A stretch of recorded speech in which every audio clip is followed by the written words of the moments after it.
The Sugar Blues. And I had the good fortune of reading The Sugar Blues, the book by William Duffy.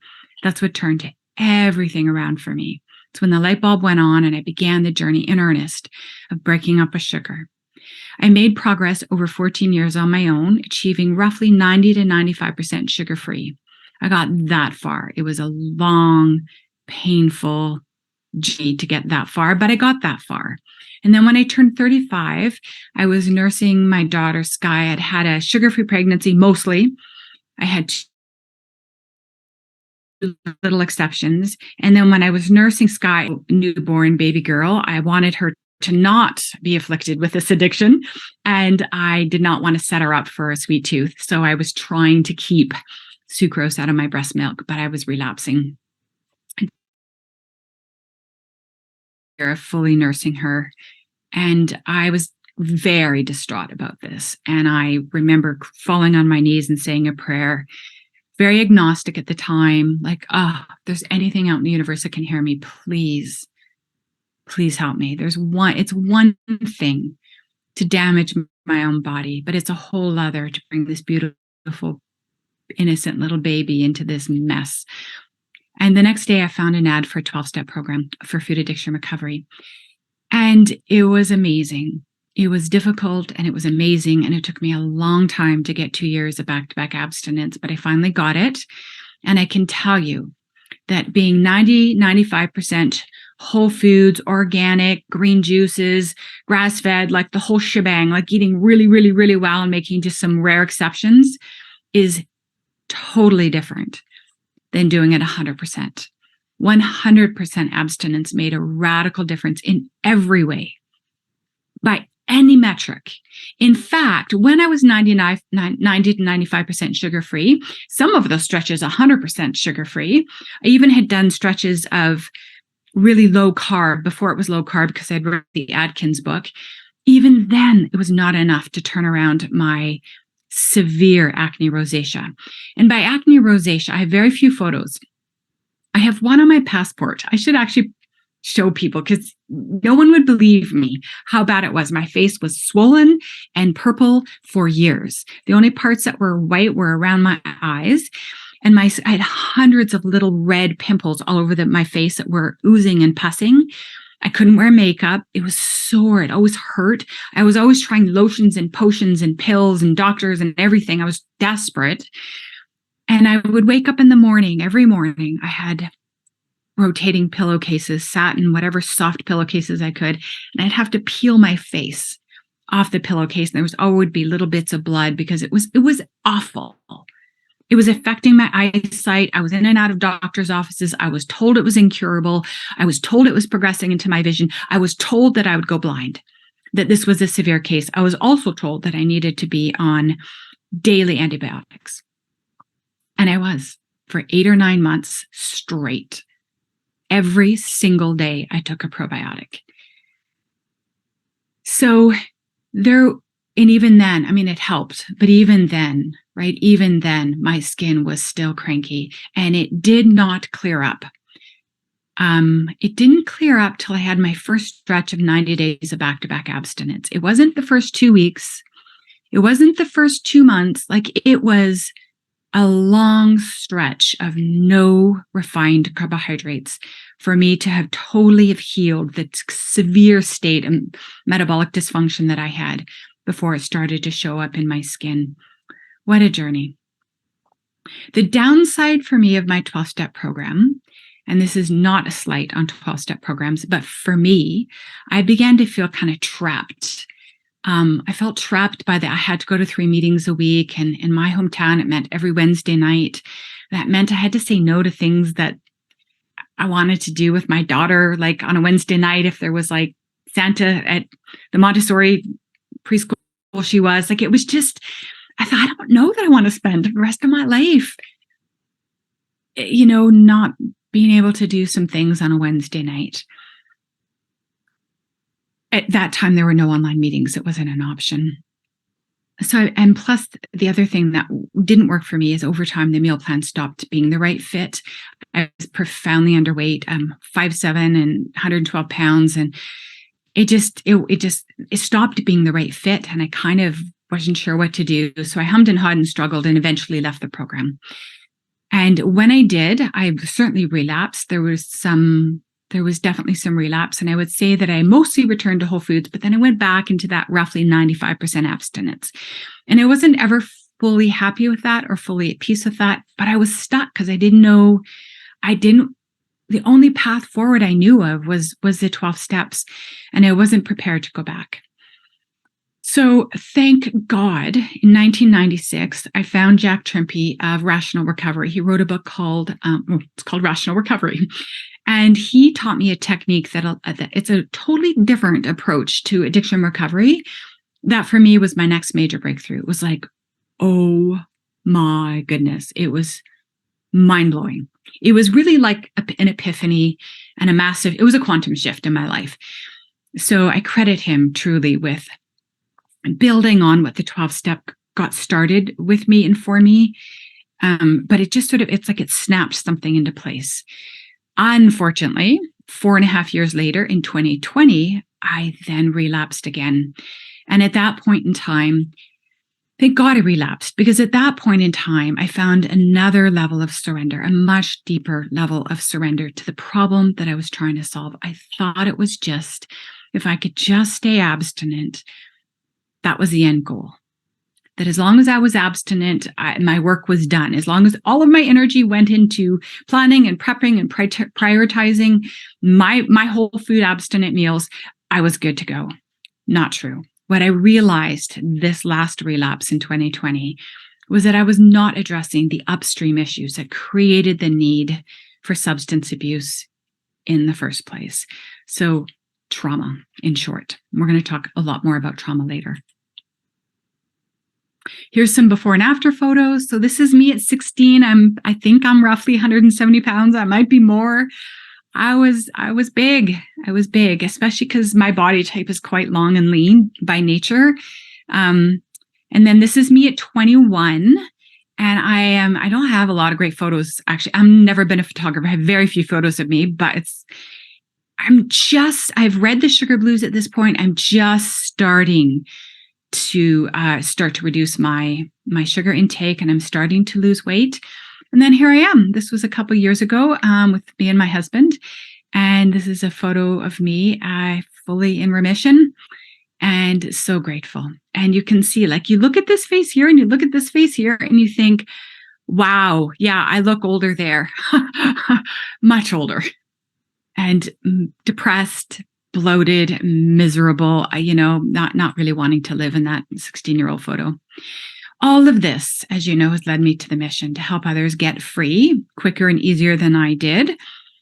And in that spirit, I want to tell you very quickly about some of my upcoming events and some free resources. And then I want to talk a bit about our speakers. So I will have a 28-day plus Kick Sugar Bootcamp coming up in November 1st. So it's like it's a 4-week sugar detox where everyone gets unhooked from all of the major foods that spike insulin, are addictive, inflammatory, the whole shebang. Like it's a boot camp.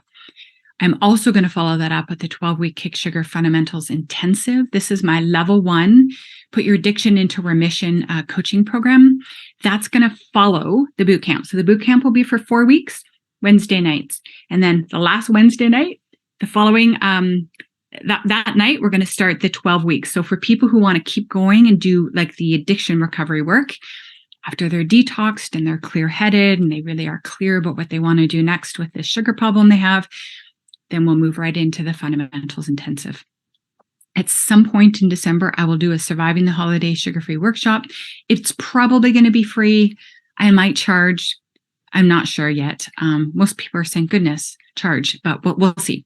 12-week private coaching is still ongoing. I'm always taking private clients, or mostly. Sometimes I have more than I can manage, and I will put you on a wait list. And then I'm going to try for the first time a weekend, a Friday night, Saturday, Sunday, Sugar Dragon Technique intensive in January. So the Sugar Dragon Technique will make more sense to you further along in this presentation. Free resources. I have a Kick Sugar Coach podcast and YouTube channel where I have a lot of success stories on there, and I'm slowly going to start to add in more of the experts. I am working right now as we speak on, I hope will be like one of the most important workshop webinars I've ever given, maybe mainly because it's like so up in my own life. It's where my recovery edge is right now. Women, sugar addiction, and trauma. So I'm going to do a workshop in the spring on that. It will be free. And then if you go to my website, florencechristofers.com, and you go under resources, you'll see I've got a bunch of free webinars like this, past summits. Last year, I did the 10 biggest mistakes most people make when trying to kick sugar. It is different than this workshop. There's a little overlap, but it's different. So I tried to make them unique.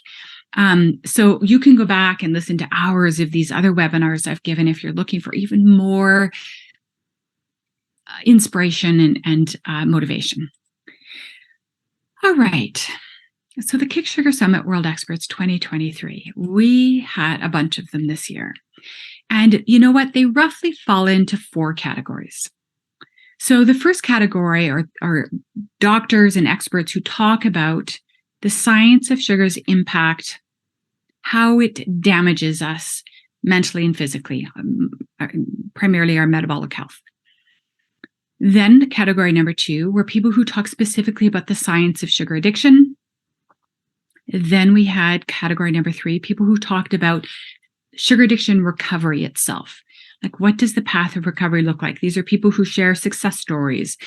Some of these categories, it was a little bit hard, to know where to put people. There's a bit of overlap, but roughly, I think I have it right.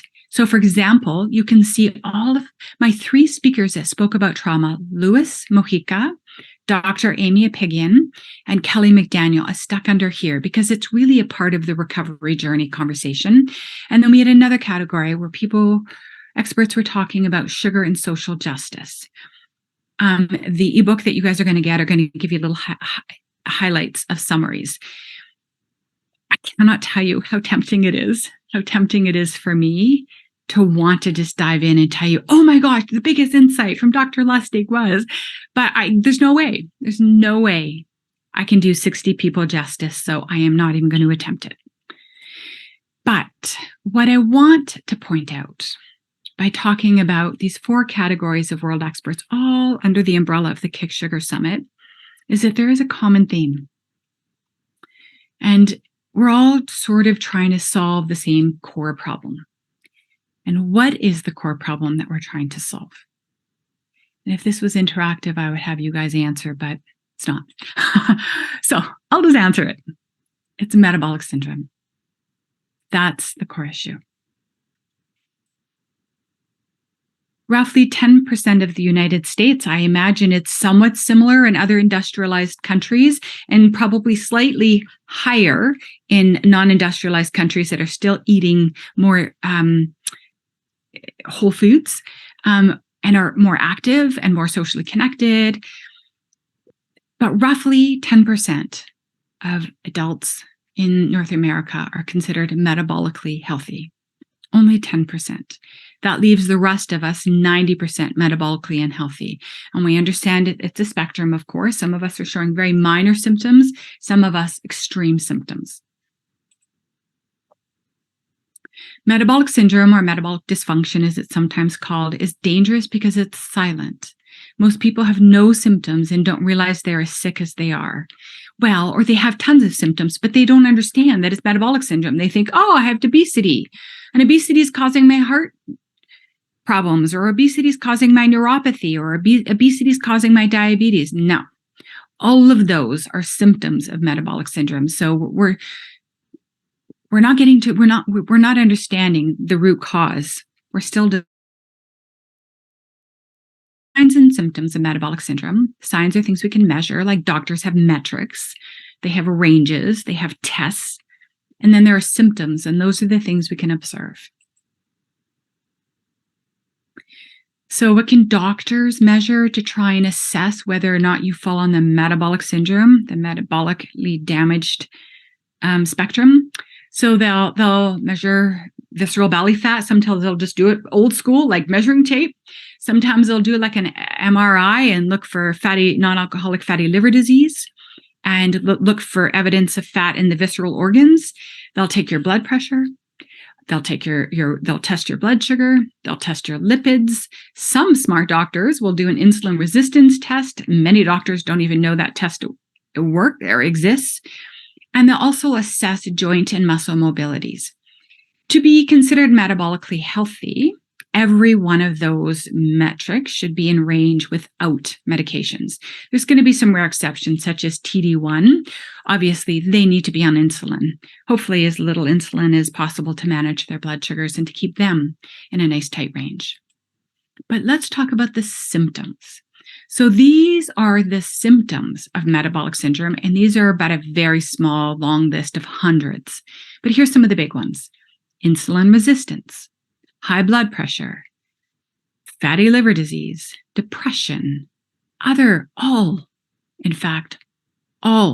mental illness, all of them. Certain cancers, inflammation, heart disease, migraines, PCOS, erectile dysfunction, obesity, stroke, sarcopenia, arthritis, shortened telomeres, anxiety, osteoarthritis, dementia, Alzheimer's, type 2 diabetes, gout, stroke. So that's all the stuff that we can see above ground. But when we look at the root cause of metabolic syndrome, these are the root causes: chronic stress, ultra-processed foods, sugar pulled out into its own little unique category, a lack of sleep, refined carbohydrates, that's ultra-processed foods. I suppose those are redundant there. Seed oils, processed, rancid, toxic oils, sedentary lifestyle, lack of exercise and movement, social isolation, and trauma. And those are very, very connected.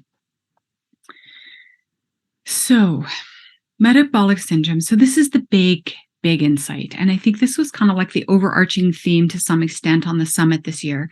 That the big insight is that metabolic syndrome is one disease with thousands of expressions. And we run the risk when we go to mainstream medical doctors of having them treat all of them individually, as opposed to get to the root cause. If we do that, if we take that approach to metabolic syndrome, we're using medications or surgery without addressing metabolic syndrome at the root level, more metabolic symptoms are going to show up. You're going to play whack-a-mole for the rest of your life. You will just get your diabetes under control, and then you're going to wind up with this. You'll just get heart disease maybe sorted out. You got a stent, who knows, whatever. You're on statins now. Cholesterol's looking better, right? And then boom, another thing's going to come up. It can't not. There is no healing metabolic syndrome except at the level of the roots, the root cause. So there are 3 books in particular that I recommend coming out of the summit. And there's so many, and I narrowed it down to 3 because I think they're the ones that are the most impactful around the topic of metabolic health and how sugar fits into that. The first one is by Rich Holman, called Killing You Softly: How Sugar is Killing Us. Brain Energy by Dr. Chris Palmer. If you haven't read that yet, it is on Audible. He reads it himself, and I cried at the end, and I imagine you will too. In this book, he ever so patiently, so gently takes us by the hand and says, follow me, follow my logic. Let me share the science, and I will make a case, a very compelling case, that all mental illness is actually a brain energy crisis, which is another way of saying it's a metabolic malfunction. And that if we are going to truly treat metabolic related mental illness, we need to look at the metabolic system. That medications and surgeries have places, maybe not surgeries so much, but medications have their place. They have been helpful for people. It's part of the picture. It's part of the toolbox. But again, it's dealing with symptoms. They cannot get to the root cause of what's really impairing the brain's capacity to have enough energy to do what it needs to do. He argues that what happens is the cells in the brain are either overstimulated, mania type sort of symptoms, maybe mania, schizoaffective disorder, hearing voices, paranoia, all that sort of seems to be ramped up, activation of cells, and then there's cells that are ramped down, so depression, And then there's people who, are bipolar, who swing. Very powerful book. You will never look at mental illness the same, and you will never look at how important it is for us to restore our metabolic health the same. And then the final book here is The Hacking of the American Mind by Dr. Robert Lustig. If you have not read this book, you cannot die and not have read this book. The title is terrible. I'm sorry, Dr. Lustig. I'm so sorry. It's a terrible title. I didn't read it. And I don't know why. I love everything else he puts out. It just kind of sat in my Audible account. And I'm like, I don't know why. And it occurred to me, it's because I'm not American. I'm not American. And I just don't know. It just was just enough of a disconnect that it didn't make it to the top of my pile. But he gave me a boot in the butt after our interview this last summit and said, I can't believe you haven't read it. And I'm like, actually, I can't believe I haven't either. And I cried at the end of that book too. I literally thought it was one of the most perfect books ever written. It was so good. Here's his core insight. Anything that can spike dopamine, anything that can activate the dopamine reward pathway, which means that when you consume the substance, dopamine rises, and pretty intensely and pretty quickly. And it rises above the window of tolerance, I would say, for the brain. It has a window of comfort, how much dopamine it can handle, too much and too low. It's got a window, it's got a thermostat. And when we take a substance that drives us above that, the body will fight back. It has ways of making sure we stay in the right neurotransmitter healthy zones.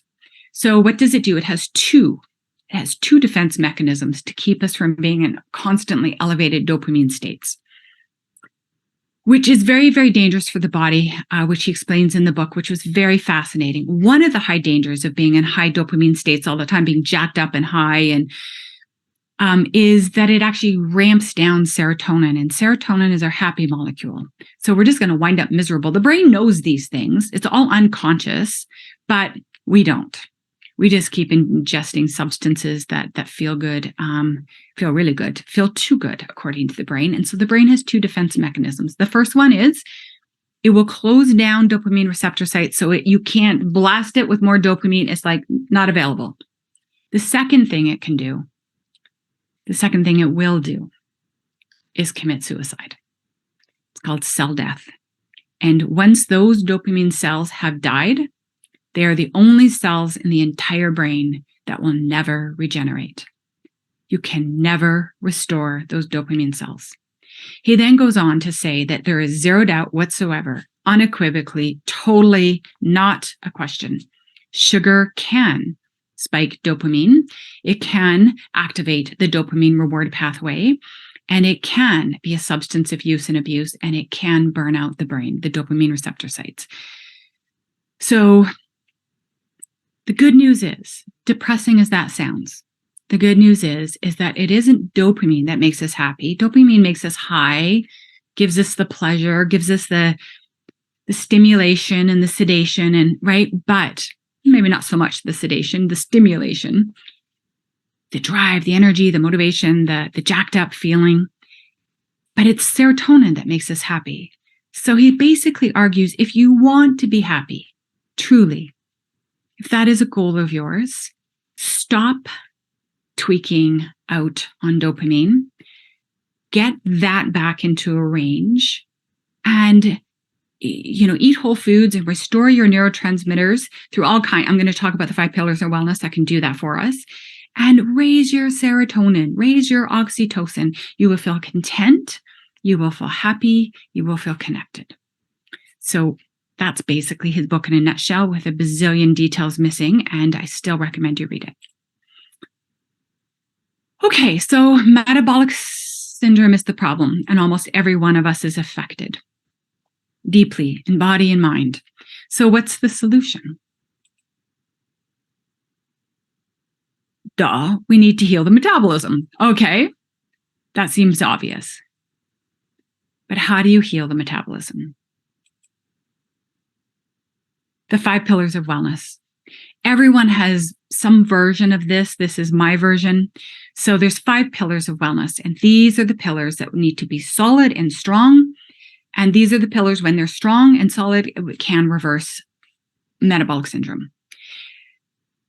I'll sneak in the comment right now that metabolic syndrome is a spectrum. In the early signs, maybe a bit of weight gain, belly fat, maybe some headaches, migraines, you feel tired, cravings, no disease, no like disease diagnosis yet. Once you have a disease diagnosis, it's progressing. And you've got like diabetes now, heart disease. Maybe you've got like a mental illness that's got a diagnosis and, doctors are starting to prescribe medications for you. You're fairly far along the path. And at a certain point, I'm sorry to say, but metabolic syndrome can cause so much damage that the injury done literally needs to be treated through pharmaceuticals and surgeries, that they're going to save your life. That's the genius of the mainstream medical model. Their zone is injuries and infections. Chronic disease treatment is really the functional medical paradigm. That's their zone of genius. Now, if they could just get together and play really well together, wouldn't that be amazing? But in the meantime, functional medical doctors will need to work with mainstream medical doctors, because if the injury is so extensive, you may need medications and you may need surgeries just to keep you alive so that you can then get on the path of wellness, and see how much reversal of damage you can do. And a lot of reversing of metabolic symptoms can happen. So the 5 pillars: nutrition and hydration, exercise, sleep, stress resilience, and social connection. Sometimes I call that the fun pleasure pillar as well. Like, what makes you laugh? Where do you feel fun? Where do you feel connected? Right, that in the context of playing, of having fun again in life with other people. So job number 1 to reverse metabolic syndrome is to reduce or eliminate our consumption of sugar. Job number 1, priority number 1, no question about it. Why? Because almost anything else you do on any of those pillars, you can sleep 10 hours, you can exercise 2 hours a day, you can meditate 2 hours a day, you can have all the fun in the world. But as long as you're eating sugar, nothing else can reverse the damage that it can't undo. It can't undo the damage that sugar is doing. You can do all those other things right, but as long as you're continuing to consume sugar, especially in large amounts, you are going to be continuing to unravel your health. So this is where the problem gets a bit complicated, which most of us on this call knows. Oh, okay, I'll just stop eating sugar. No problem. I'll just eat whole foods. That's no problem. I love salads. Everything's good. Moving on, sailing off into the sunset. We know that isn't how it works. Why?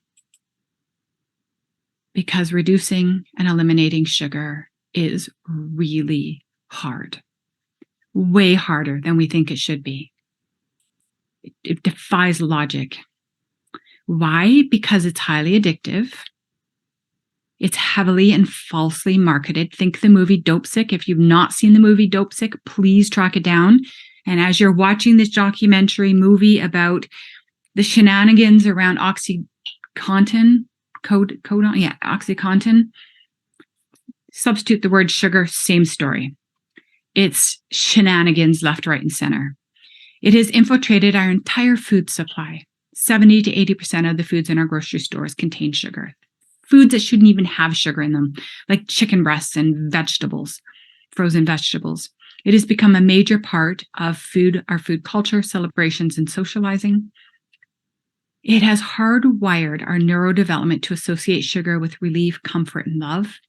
Those are hard, neurons that fire together, wire together. I mean, those are deeply, deeply tangled, decades of associating sugar with relief, comfort, love, pleasure, socializing, happy times. We evolved to love sugar. We're hardwired to love sugar. There's sugar, as long as it shows up in a whole food form. Although once we're metabolically damaged, many of us benefit from really, going much lower carb, if not low carb, or if not even keto for some people, maybe even carnivore for others, right? But we were designed to fall in love. We were designed to love sugar because it used to come as part of this remarkable package of extraordinary good. And all of our ancestors' DNA We evolved to equate sugar with fruit. It comes with phytonutrients, fiber, vitamins and minerals, and antioxidants, and the list goes on. But unfortunately, the sugar that we have today, the modern sugar, is all the sweet and none of the goodness. So that's working against our efforts to break up with sugar. And there are myths and misunderstandings that keep us hooked and miserable, confused, and working hard on the wrong things. So let's get into the myths. The 7 myths about sugar addiction. The first myth is that sugar addiction is not a real addiction. We hear that all the time. I actually had a speaker on my summit who came on to say, no, there's no credible science to suggest that sugar is addictive. It's more like we just really like it. It's a pleasure. So of course we overdo it. And we didn't air his interview. I did ask him for another one. I said, can I send you some science? And then can we redo the interview? And he declined. I think he's just really busy. I think he's very open-minded. He was a doctor. And I think that if he does dig a little, he might go, oh, wow, there is an ocean of evidence here. Much, much more than I thought. So the truth is that sugar is a real addiction. And I'm just grabbing a couple of quotes from 3 people on the last summit here. Dr. Robert Lustig says, sugar activates the dopamine reward pathway like other drugs of use and abuse. You will have no shadow of doubt in your mind that sugar is addictive for some of us. After reading that book, Susan Pierce Thompson said, addiction is addiction is addiction in her interview this year.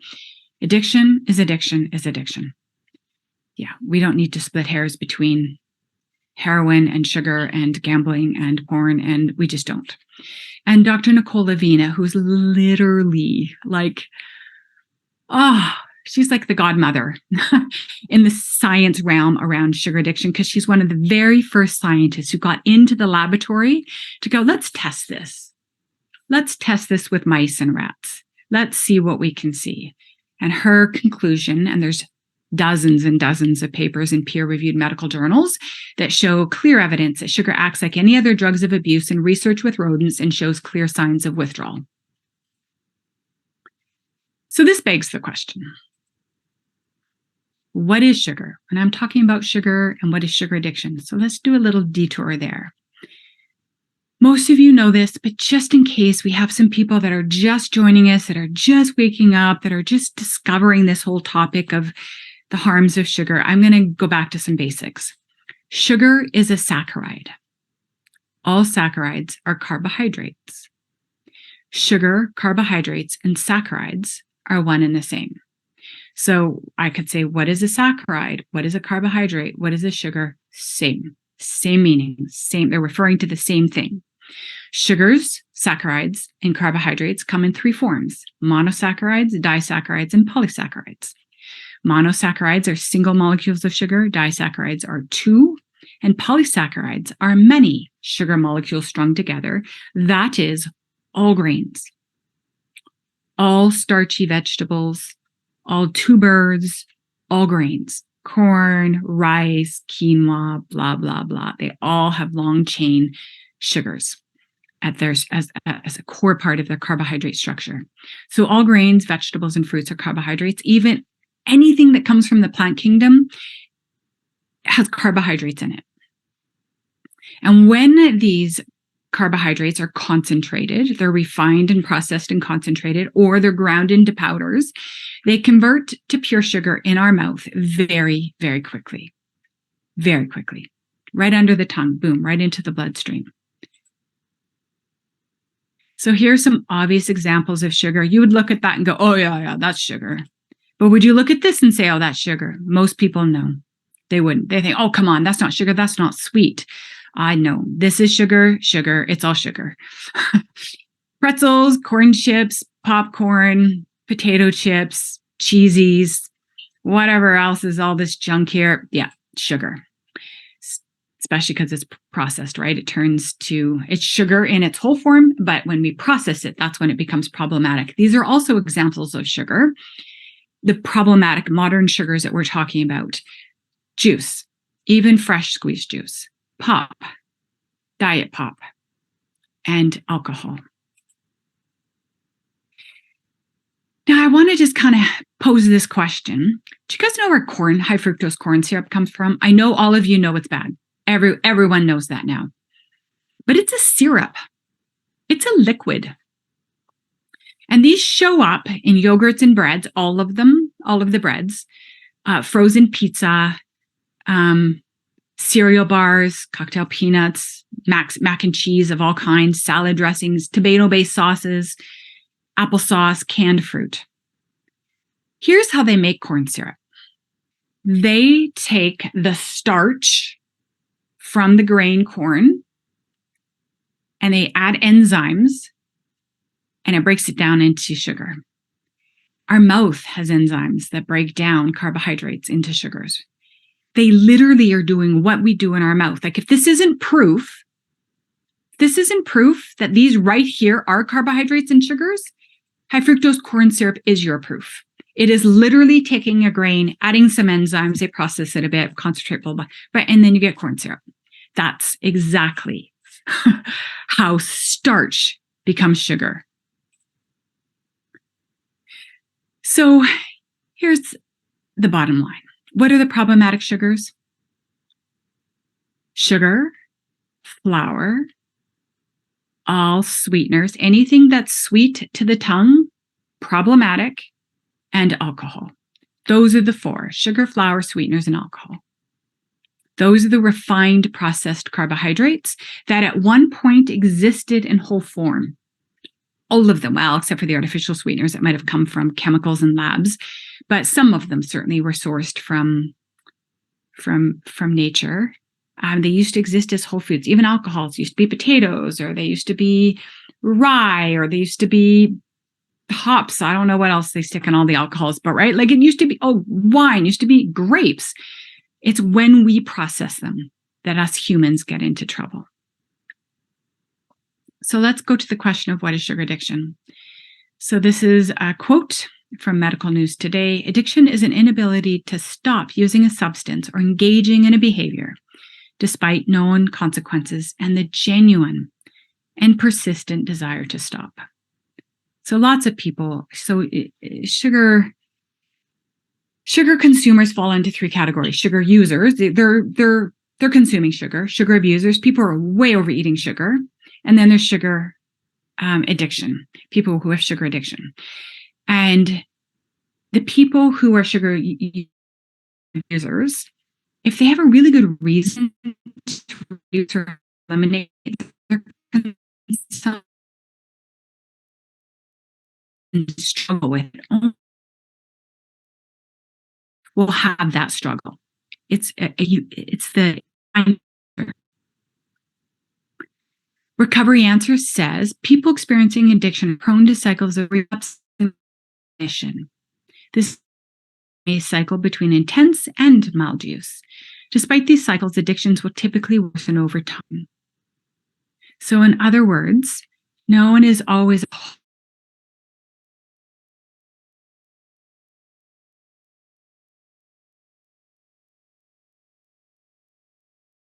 it. You don't have addiction. But what happens is that over time, the trend over time, times when it's worse and times when it's better, the trend overall is that it is getting worse.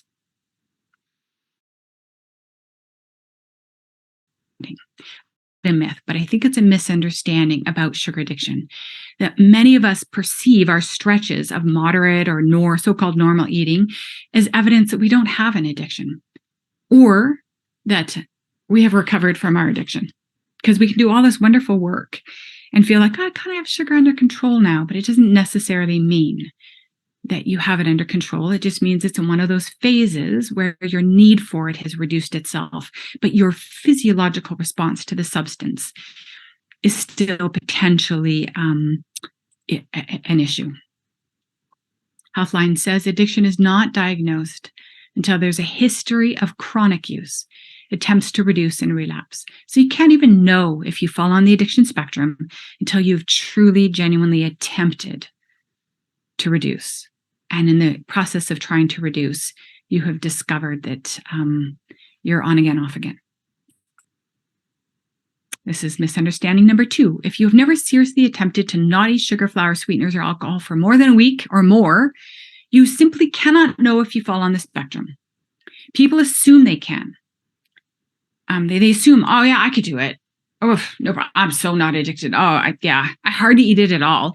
And then, if you sit down with them and go start the beginning of their day to the end, you're like, oh man, 782 grams later. Well, that's extreme, but 72 teaspoons later. And they're like, oh no, I hardly eat it. I'm fine.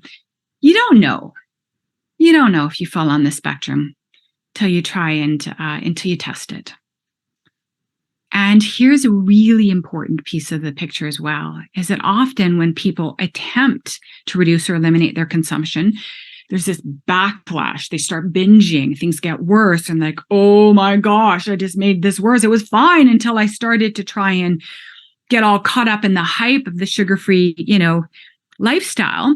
And then you know what they do? They blame it on abstinence, or they blame it on their efforts to reduce or eliminate their consumption. They don't understand that that is a hallmark classic sign that there's some kind of addiction in play. That doesn't happen to people that don't have addiction. If they decide to cut back on something, a little extra effort, maybe some new recipes, maybe a little support, boom, done. Only people who have addiction get this really difficult kickback. Addiction, so in summary, addiction is what happens after you take the first bite. Cravings, compulsion, obsession, and crashes always follow. It is a predictable cascade of physiological events that we have no conscious control over. It's like we no more have conscious control over our peanut allergy than we do sugar addiction. It just is the way our bodies are wired up, our brains are wired up. And basically, after we take the first bite, it is Russian roulette. It is a high-risk gamble. We have no idea. Is it going to just be one cookie today? Is it going to be 3 rows? Is it going to be 3 days of binging? We have no idea. And every now and then we get lucky and we're like, oh, I think I got this sorted. And most of the time, just give it a few days, give it a few weeks, and you'll be back to where you were. The problem happens after the substance is in your bloodstream. Myth number 2, there's such a thing as someone being an addict. For example, back in my day, I used to say, hi, I'm Florence, I'm a food addict. Or hi, I'm Florence, I'm a sugar addict. And here's what I would say to that. No, that's not true. No one is a sugar addict. People can have an addiction. They can experience addiction. They cannot be an addict. This belief means we are blended with the physical experience of addiction. And this myth blocks recovery. Huge. It's like, this is a major, major insight. If this isn't landing yet, I'm hoping the next 4 or 5 slides are really going to help you understand why. It is so, so important that you understand that we are not addicts.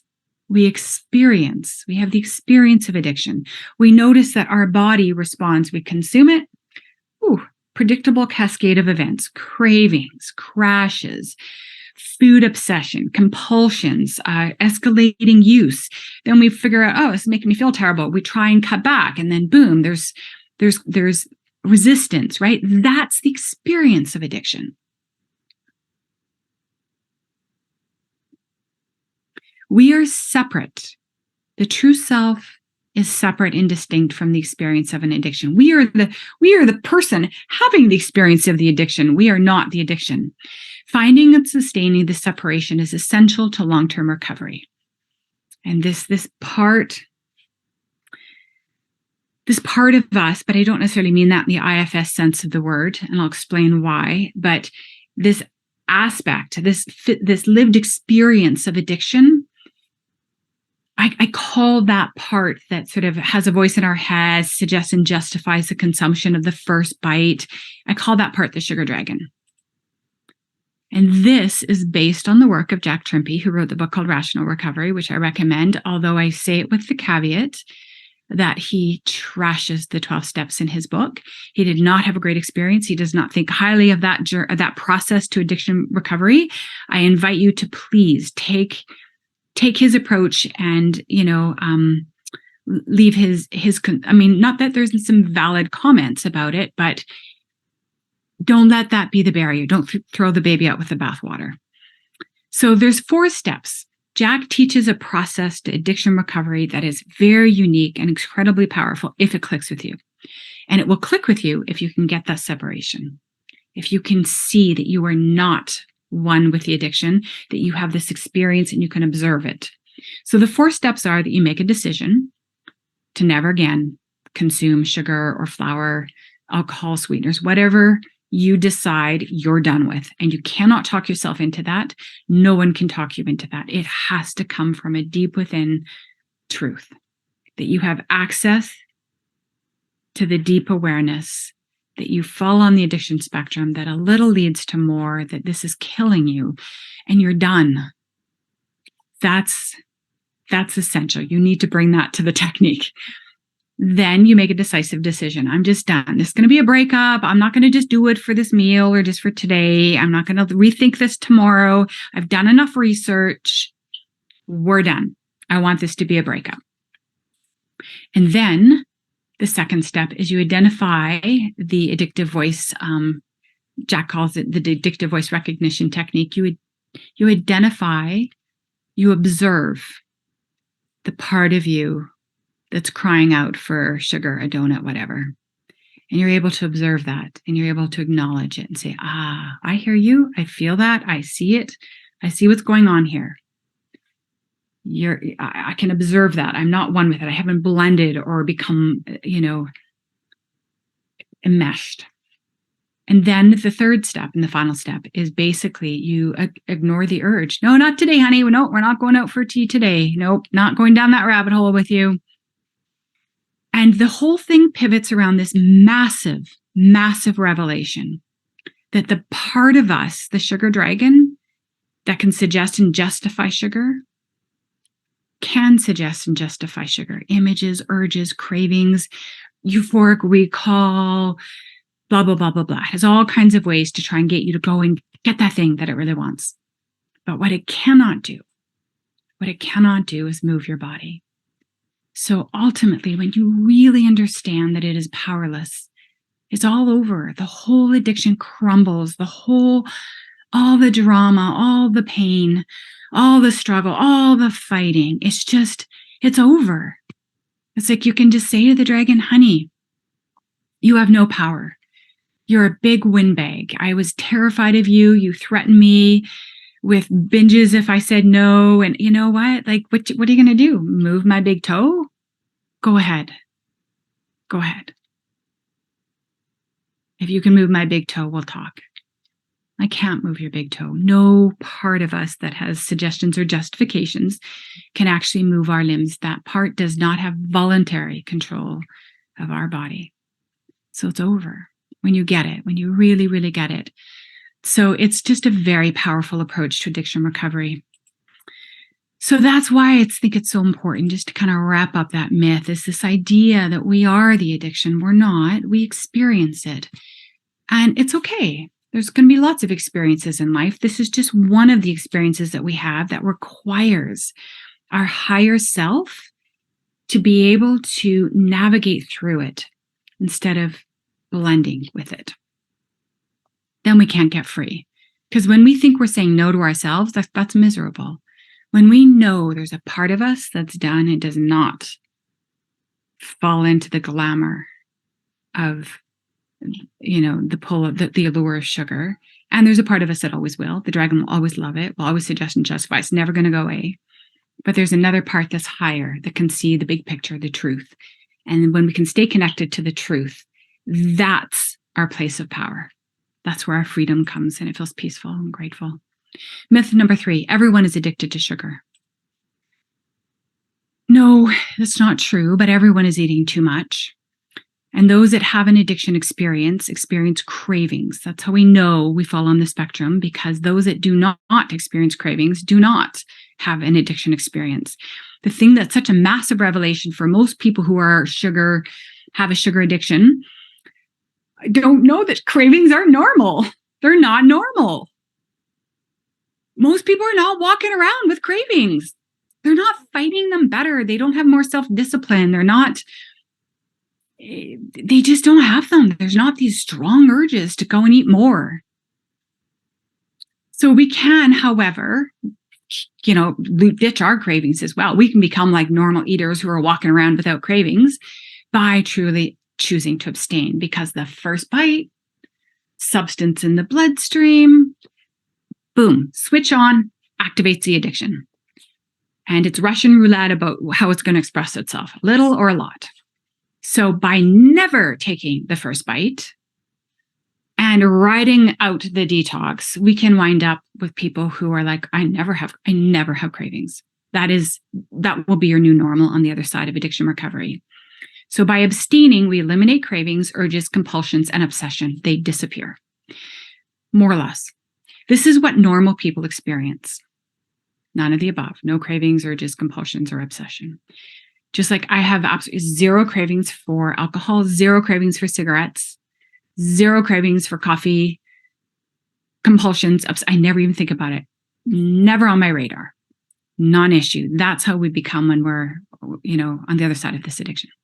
Those with addiction feel most free when they stop completely, and others will feel most free if they're not on the addiction spectrum. You just are a sugar abuser. You're way overeating it. You've leaned on it inappropriately because it's cheap and convenient and comforting and everywhere and all those reasons. Then the bottom line is that even if you're not on the addiction spectrum, we all need to more or less eliminate it. Some of us just need to totally just not missing out on anything. Myth number 4, it's impossible to stop eating sugar. It's unnecessary to totally eliminate sugar. Oh, I'm sorry for this triggering photo. Sorry. It's unnecessary to totally eliminate sugar, and it's too extreme to not eat sugar. Those are variations of the same thing. But the truth is this: it's totally possible to not put a junk food in our mouth. I mean, how could our ancestors possibly have got us this far if the last, 100,000 years, they didn't even have junk food and they seem to have survived without it? It seemed to have been possible for all kinds of people in recent history, like 200 years ago, to have spent probably their whole lives without any exposure to processed refined sugars and carbohydrates and Doritos and junk food, right? It is completely possible. We are hardwired to love and appreciate and be satisfied by whole foods. We just need to get through the detox phase. It's also, and may be the case, that it's very helpful to totally eliminate it. For some of us, it's what brings us peace. And it is not at all extreme. It is no more extreme to eliminate refined junk food, carbohydrates, processed foods, than it is to choose to not drink or not smoke. No one's saying that's extreme for me not to do that. And anyone who suggests it's extreme for me not to put an equally toxic, equally addictive substance into my body is insane. That's absolutely insane. Myth number 5, if you have an addiction, you must abstain completely. So, truth be told, no, that is a myth. There are 3 approaches to recovery. There's one called intuitive eating, and this is a whole approach, and there's lots of people working in this space who will say, listen, if you can just make peace with all food, you can tune in enough to your system to notice, ooh, I don't feel good when I eat sugar. And then you can sort of phase it out, but not with the hard rule. It's by staying in touch with what foods make you feel good and what foods don't make you feel good. This is obviously a very high rate of failure for people who are high on the addiction spectrum. I don't know anyone who's truly, a hardcore sugar addict who's been able to make intuitive eating work. We can do intuitive eating with whole foods over time. We can be quite tuned in. Do I want chicken? Do I want salmon? Do I want black beans? Do I want tofu? Do I want whatever, right? Like we can figure out what whole foods my body is calling for, but we can never trust our intuition when it comes to processed refined foods because they've hijacked our brains. But there is that approach. There's the harm reduction approach where the most harmful stuff goes first. Most of us do harm reduction. Almost everybody. We start with the white refined sugar and maybe the flours, and then maybe eventually we maybe kept maple syrup or honey or stevia or monk fruit or allulose or something like that, or maybe coconut sap, or back in the day it was agave. Agave was supposed to be the good sugar. We've all sort of played with what what can I keep in there? What can I keep in there? And that's a legitimate path to recovery. Eventually, if you're hardcore on the sugar addiction spectrum, I don't know what percent, I'm going to guess 98% of us go all the way down to I just eat whole foods. No stevia, no monk fruit. It's just too complicated. It just robs me of peace. It's processed junk. I don't need it and I don't want it. But you can get there by deciding how to define abstinence and start there and then add to the list as you go along. So it's the progress, not perfection approach. Do you know who recommends this approach, it seems to me, is Molly Carmel in her book, Break Up with Sugar.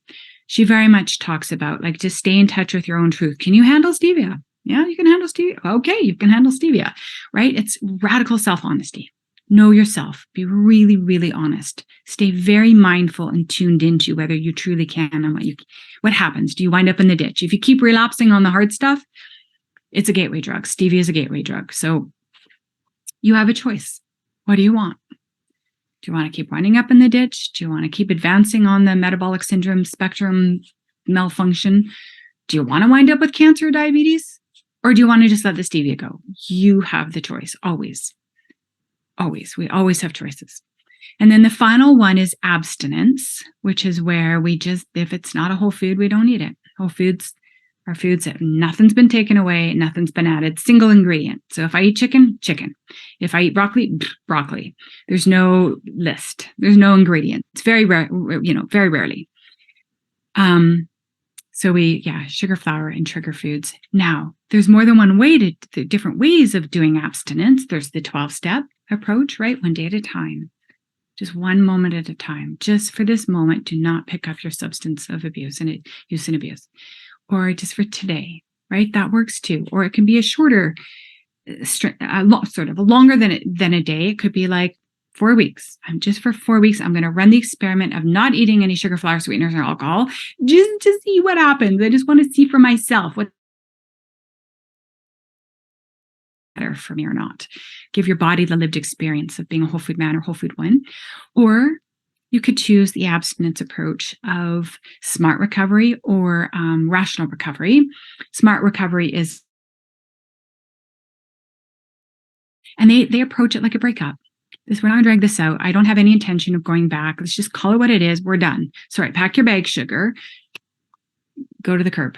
And I know you're going to bellow and holler and throw rocks at my window and knock on the window and have a little puppy please let me back in. We were so good together. And you're going to play all your shenanigans and we're done. It's just, yeah. And eventually what happens is that the dragon lets go. Not completely. It's never completely gone, but myth number 6, if I exercise more self-discipline, I can recover on my own. The reason I haven't recovered yet is because I haven't tried it long enough. I keep failing on my diets. I'm lazy. I'm broken. I'm effed up. I need therapy. I need drugs. Come on. No. No, it's simpler than that. It's just getting to this point where you realize I have all the power and I'm done.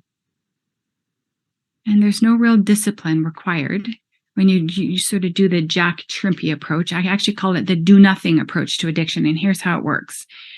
The urge comes up, you observe it, it's hard. It feels really urgent and it's annoying and it's uncomfortable, right? Saying no feels uncomfortable and you just notice it and it's not pleasant, but you just notice it. And then you say a clean, definitive no. No. And then, the dragon might take a little while. Might happen really quickly. It might take a little while to sort of realize you're not changing your mind, and then it disappears.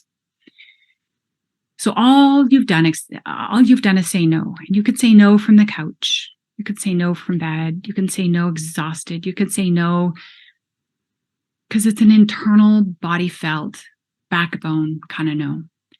And that's it. That's all you have to do. You just do nothing. Just don't act on the urge.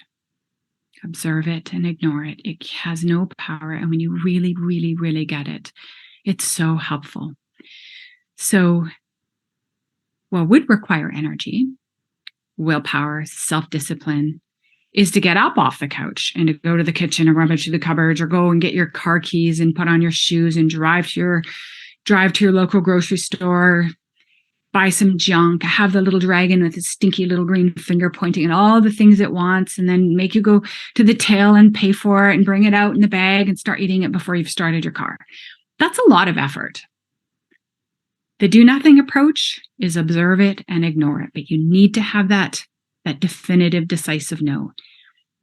And that no is more accessible after you've had a long enough stretch off sugar for your body to have the lived experience of this does feel better. This does feel better. You were right, because it's going to fight you. Our bodies right now fight us because it knows only the pleasure of sugar, and it knows only the pain of letting it go, the detox, the doldrums, the cravings, the despair, the irritability. Like, it only knows that. But when it's had enough time off of refined carbohydrates and on whole foods and things start to turn around, the body will go, oh, I was wrong. This is better. I want to be your ally now. And then that's a really good place to come in with the sugar dragon technique. The truth. The truth is the idea I have to do anything alone is part of the problem. No one recovers alone. It is impossible.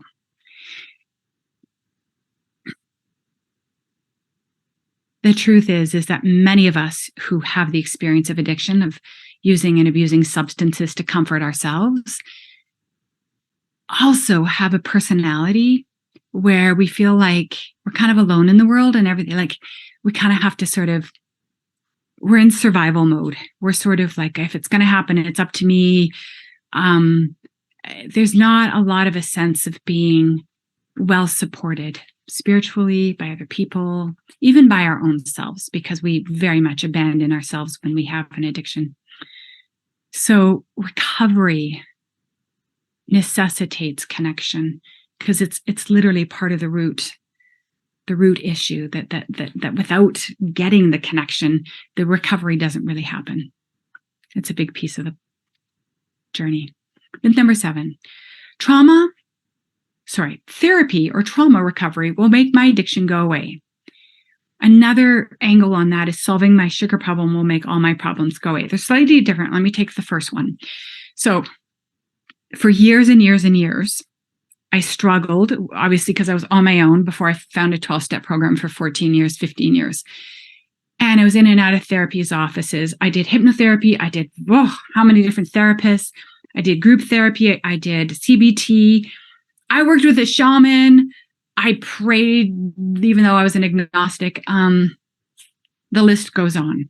And all of them, I was saying, you need to help me with my sugar, because I've read this book, The Sugar Blues, and I really want to get off it. I'm struggling. And they're all like, oh, no, let's talk about the real issue. Sugar's a decoy. Sugar's a distraction. Let's talk about your childhood. Well, I did some awesome therapy, but I did not shift my addiction. Thank you very much. It did not address. It helped. It helped. And I'll explain why it helped, but it does not make my physiological reaction to the first bite, the substance in my bloodstream. When I put it in my bloodstream, the same cascade of predictable addictive responses happen. No amount of therapy or trauma recovery is going to make that change. More or less. There's probably outliers and rare exceptions. There always are. But generally speaking, for most of us, that's how we're wired. Our bodies are sensitive. End of story. So we just need to not take the first bite. Or if we take the first bite, be well aware, I know what's going to happen. I'm going to have a piece of cake and I'll leave it at that. And I know for the next 3 days, I'm going to have cravings. They'll be annoying, but I'll be fine. Now, some people choose that path. That works too. For them, I'm assuming. Doesn't work for me. Doesn't work for lots of us, but you're allowed to decide if that path works for you. That is your constitutional right. So here's another twist on this, is that if I could just solve my sugar problem, if I could just become a whole food man or a whole food woman, and I could lose weight and reverse my metabolic syndrome, and everything in my life would be tickety-boo. That is my only problem. I literally thought, because I struggled so long and hard and so obsessively with sugar, that if I could just sort this problem out, everything else in my life would be good, including carpet stains. I literally thought they would disappear. But here's what I discovered. The trauma recovery cannot change the physiology of how we respond to addictive substances, at least not fundamentally. That high risk, if we make an exception, we're at high risk of a relapse. Just give it time before we're fully in the ditch. But healing trauma reduces the need for substances. How often we have food thoughts and food urges and the need for comfort, that profoundly shifts our addiction, but it doesn't change the physiology. So abstaining from sugar does not resolve trauma. It totally helps to regulate our nervous system, and trauma recovery work is nervous system regulation work, one and the same. But again, they're different. They're separate. It helps. They both help each other very, very much. But one does not make the other go away. Therapy reduces food thoughts, cravings, compulsion, obsession, and urges to use. And abstinence puts addiction into remission by preempting the first bite. And that means we are restoring our metabolic health. We have to do the other pillars too, but the big one is the sugar. Get the refined carbohydrates out. Get onto whole foods. Lower carb is probably better for most of us. And you can do that on the whole food plant-based spectrum as well, absolutely. And as we're starting to heal our metabolic syndrome, we are profoundly having an impact on the regulation of our nervous system.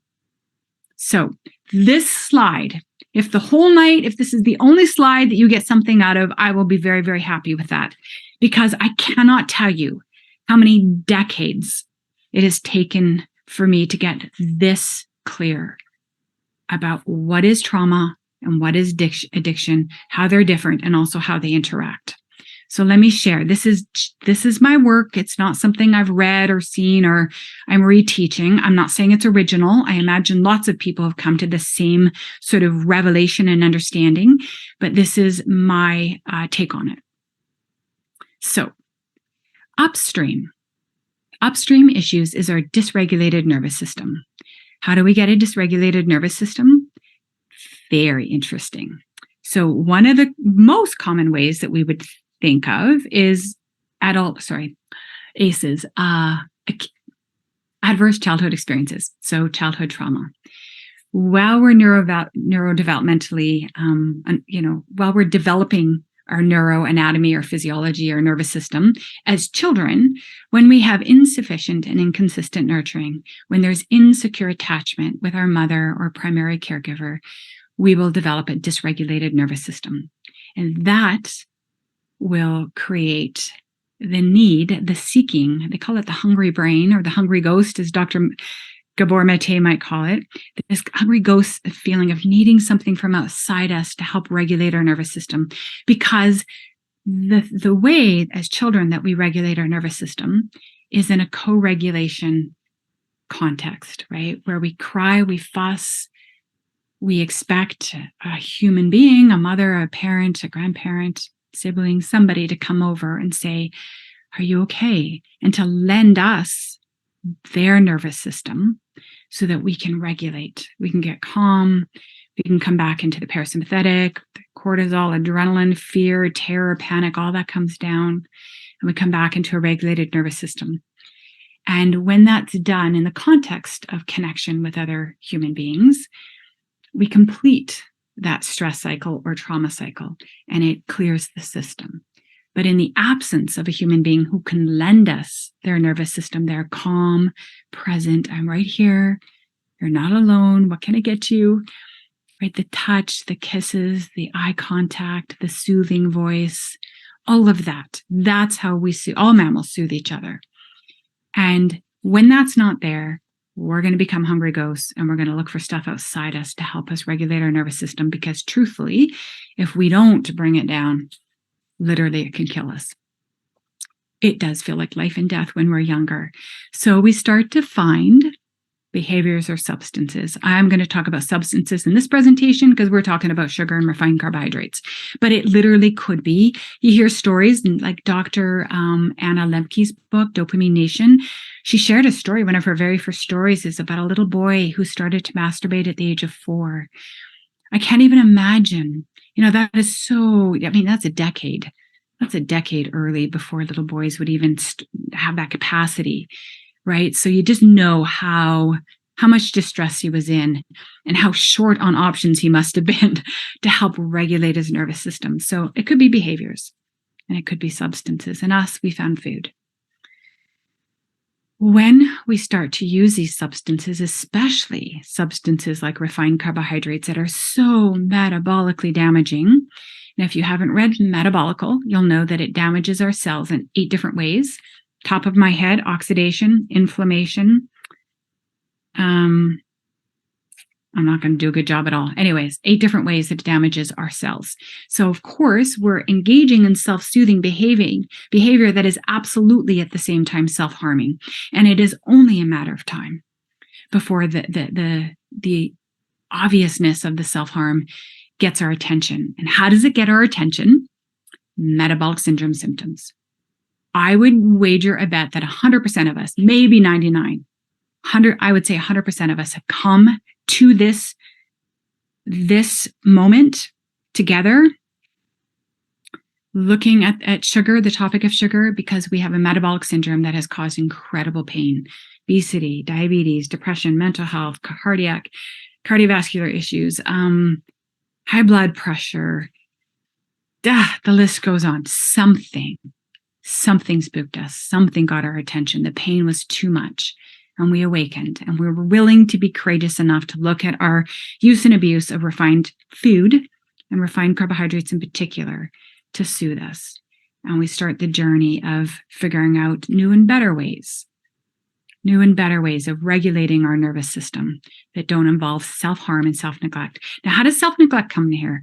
Always the case that when we're using something outside of us, behaviors or substances to soothe us, to help regulate our nervous system. Either we're stimulating ourselves, we're trying to activate energy, we're trying to get ourselves out of the freeze response where we're depressed and lethargic and unmotivated, and right, we're trying to stimulate ourselves into action, or we're using food to sedate, to get calm and numb and checked out and disassociate.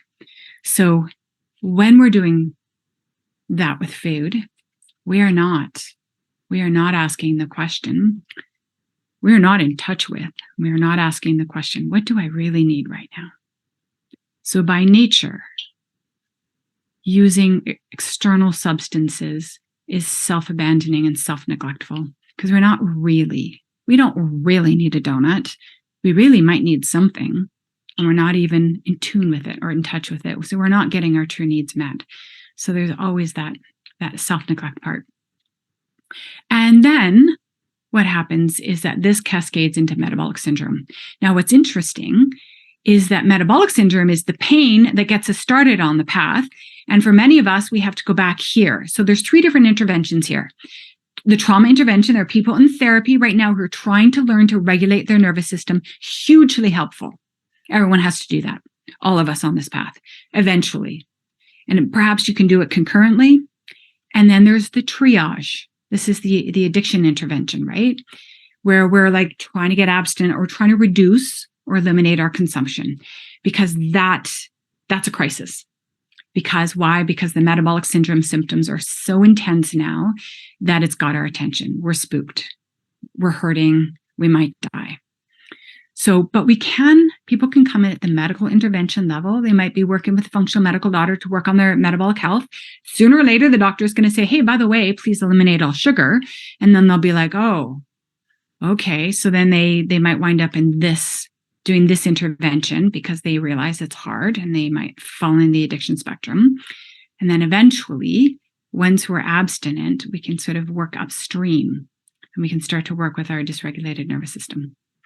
But this is how it works. We have a dysregulated nervous system. We discover a substance that works for us. We use it and abuse it until we wind up with metabolic syndrome. And this is so painful that we're willing to look at our use and abuse of food. And as we start to work on this, do this intervention, we will eventually be able to be in a really good position to start to regulate our nervous system. Here's the vicious cycle, though. Dysregulated nervous system, addiction, metabolic syndrome. The worse this gets, the worse our addiction gets, the worse our dysregulated nervous system gets. So this next slide is all about the vicious cycle, right? So we have this dysregulated nervous system. We pick up substances that are self-harming.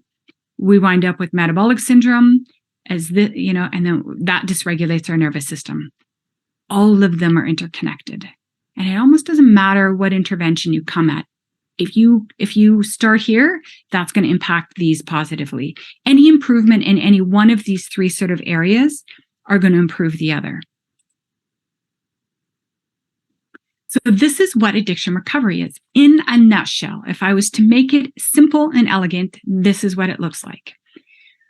We're going to start here, addiction recovery intervention with consistent quality self-care, starting with pillar number 1, the nutrition and hydration pillar, starting with job number 1, breaking up sugar, right? We start there. This is triage. We got to stop the bleeding. That will improve our metabolic wellness. That in and of itself will help regulate our nervous system. It doesn't heal trauma, but it helps us hugely regulate our nervous system, which allows us to go and do some of the deeper somatic trauma recovery work we need to do.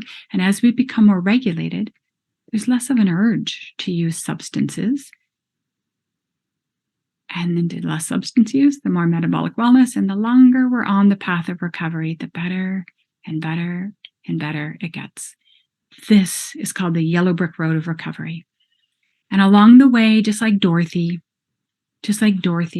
she makes friends, the Scarecrow and the Tin Man, and they're off to see the wizard.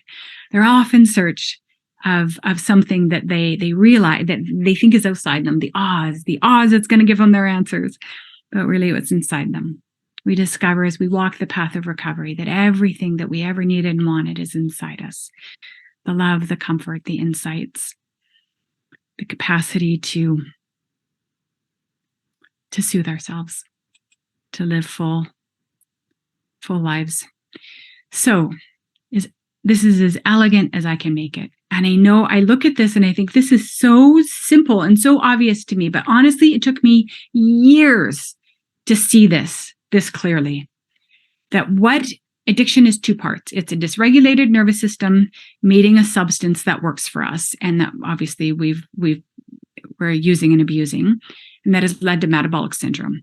Now, it doesn't matter. I was going to say, this is the focus of recovery work, though. Most of us focus here.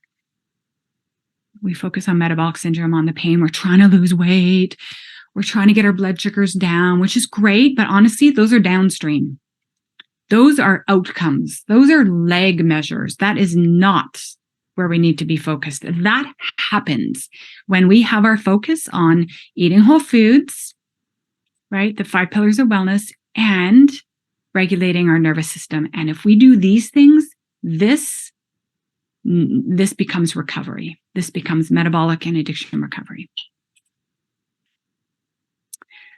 Okay, there's the deep dive in trauma and addiction and how that all connects. So myth number 8, now that I'm educated and motivated, recovery should happen fast. It should come easy.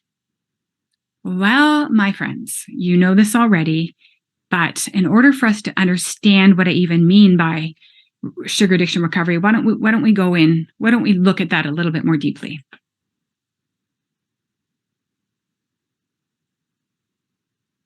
So as far as I can tell, sugar addiction recovery happens in 3 phases. I sometimes call it level 1, level 2, level 3, or phase 1, phase 2, phase 3. And this is pretty simplistic, but I think generally speaking, there's some overlap, but this is helpful to think about it this way. So the very first phase is we need to get sugar-free. We need to put our addiction into remission, just like we might put cancer into remission so that we can move on with our life. We do triage. We got to get sugar-free. And this is where most of us get stuck. We can be trying to just get enough time on whole foods, away from the processed junk foods that, this is where we make the most number of mistakes, because we don't actually know what works, what actually puts addiction into remission. Doctors there's a difference of opinions, and there's a variety of different ways that we can put cancer into remission, stem cells and chemo and radiation, and others might try more naturopathic approaches or functional medical approaches or green juices or whatever. But the point is that there's a variety of things that when people put them together, their odds of success, skyrocket. That's the same with putting sugar addiction into remission. There are very clear things that you can do that will make a huge difference. But most people aren't aware of what those action steps are, and I'm going to share them in the webinar shortly. And once they are aware of them and they start to put them into play, they can start to get traction, like the days and the weeks and the months start piling up. And as they do that, we are beginning to do the brain and cellular repair. The brain repair around our neurotransmitters, hugely important for mental health, and the cellular repair for our metabolic syndrome issues. So phase 1 is just getting sugar-free, steady, solid, consistent, peaceful, gratefully. And we start the work around the self-care, because we're going to replace the sugar with self-care. Okay, we're going to be doing other things to help regulate our nervous system. Phase 2, even if we get sugar-free, if we don't do more recovery work, we're highly likely to relapse. So we need to learn more self-care and nervous system regulation tools so that we can stay sugar-free. We can sustain it. How do we do that? Stress resiliency. So this is where we start working in a little bit deeper ways with our nervous system, replacing junk self-care with quality self-care. We can work top down with negative thought patterns and limiting beliefs, CBT and mindfulness. And we can do a little bit of sort of the bottom up stuff, the somatic work. All self-care is somatic work. But the deeper trauma somatic work, I would say, probably comes in phase 3 for most of us. And this is where we experience an identity shift, where we no longer see ourselves as someone with a sugar addiction issue, that we are a whole food man and a whole food woman, and we have the bandwidth. We have the bandwidth and the tools to start to go back and do some of the trauma recovery work. It is so, so, so very important. So very important to understand that trauma is not an event. It is not what happened to you. Trauma is a physiological state. So if you haven't listened to Lewis's Mojica's interview on the Kick Sugar Summit, please do. If you haven't listened to Dr. Amy Apigian's interview, please do. Those are the 2 interviews that really talked about trauma. Essential to understand. So listen to them, and basically they will explain that trauma is not an event. It's not about going back in time to relive some horrible thing that happened. It's about learning how to recognize what physiological state you're in, sympathetic, parasympathetic, or the freeze response, which is the trauma response, and knowing how to be able to titrate your time in the dysregulated nervous system long enough that you can start to regulate it. You learn the tools of self-regulation, and you learn how to co-regulate with someone else as well. So that's sort of the deeper level of trauma recovery work. I put together this little graph to I think it captures visually the journey. So we start in incredible pain, or we wouldn't be here. It's a metabolic symptom pain for sure. And so that drives us into recovery. And phase 1 is we need to get sugar, flour free, sweetener, alcohol free. That's the gold standard of abstinence. That's the gold standard. Not everyone decides to start there. You might decide, okay, I'm just going to do white sugar, but I'll keep the stevia. Or I'm going to do sugar and flour, but I'm not going to do alcohol because I only have a glass of wine once a month. And honestly, I'm not ready to give that. That's cool. You can decide to do something different than the gold standard, but the gold standard is no sugar, no flour, no sweeteners, no alcohol. And so we move into the sugar detox and abstinence phase. We get that sorted. And then we sort of move into the recovery phase where we can be sort of neutral. Like life can be better, but we're not necessarily happy, happy, joy, joy. In fact, a lot of our pain comes up, all the stuff we've been repressing. I felt like a skinned cat for the whole first year of abstinence. Like it just felt so raw. And I kept thinking, I kept saying to asking people in my program, does this ever go away? Like, I can't live like this. I'm so sensitive. And they'll say, it does, it does, it does. And the beautiful thing about being that raw is it creates the vacuum. And until we close the door to using food for self-comfort, like really close it, we are not going to be motivated to learn new ways of self-soothing. If we keep running back there, it's just so easy, so reliable, so consistent, so available. We got to create that vacuum where we close the door and we wait. We're going to be motivated and we wait for, I don't know if we wait. That's not the right word. We recognize that we need to do something different. We don't want to stay in this place of rawness. We need to bring in some ways of bringing in self-soothing. And as we do self-care, it just sort of naturally starts to happen. We notice our walks in nature are so precious. They're so soothing. They're as satisfying, if not more so, than any of the, Black Forest cake binges we would go on. But it isn't necessarily the case that in this phase that we're happy. Not necessarily. Some people get lucky. A lot of us kind of feel flat, raw, vulnerable, but we also feel alive and like we're feeling again. And we know something very deep and profound is happening. And that's pretty positive. But it isn't sometimes until we get into sort of phase 3 where brain chemistry is really starting to heal. We're doing deeper somatic recovery work. We're doing way more consistent and way more intensity in terms of our self-care. Instead of 5-minute walk, we're going for 45-minute walks in nature. And all of that's accumulating. And we're starting to move into this place where we are truly thriving in life. We genuinely feel joy. Guys, do I want to go through this? I don't think so. No, these were just some details. I can share these slides, but they're basically some details about what does recovery look like? Like, what does recovery mean? Like, what are we trying to recover? And so at the phase 1,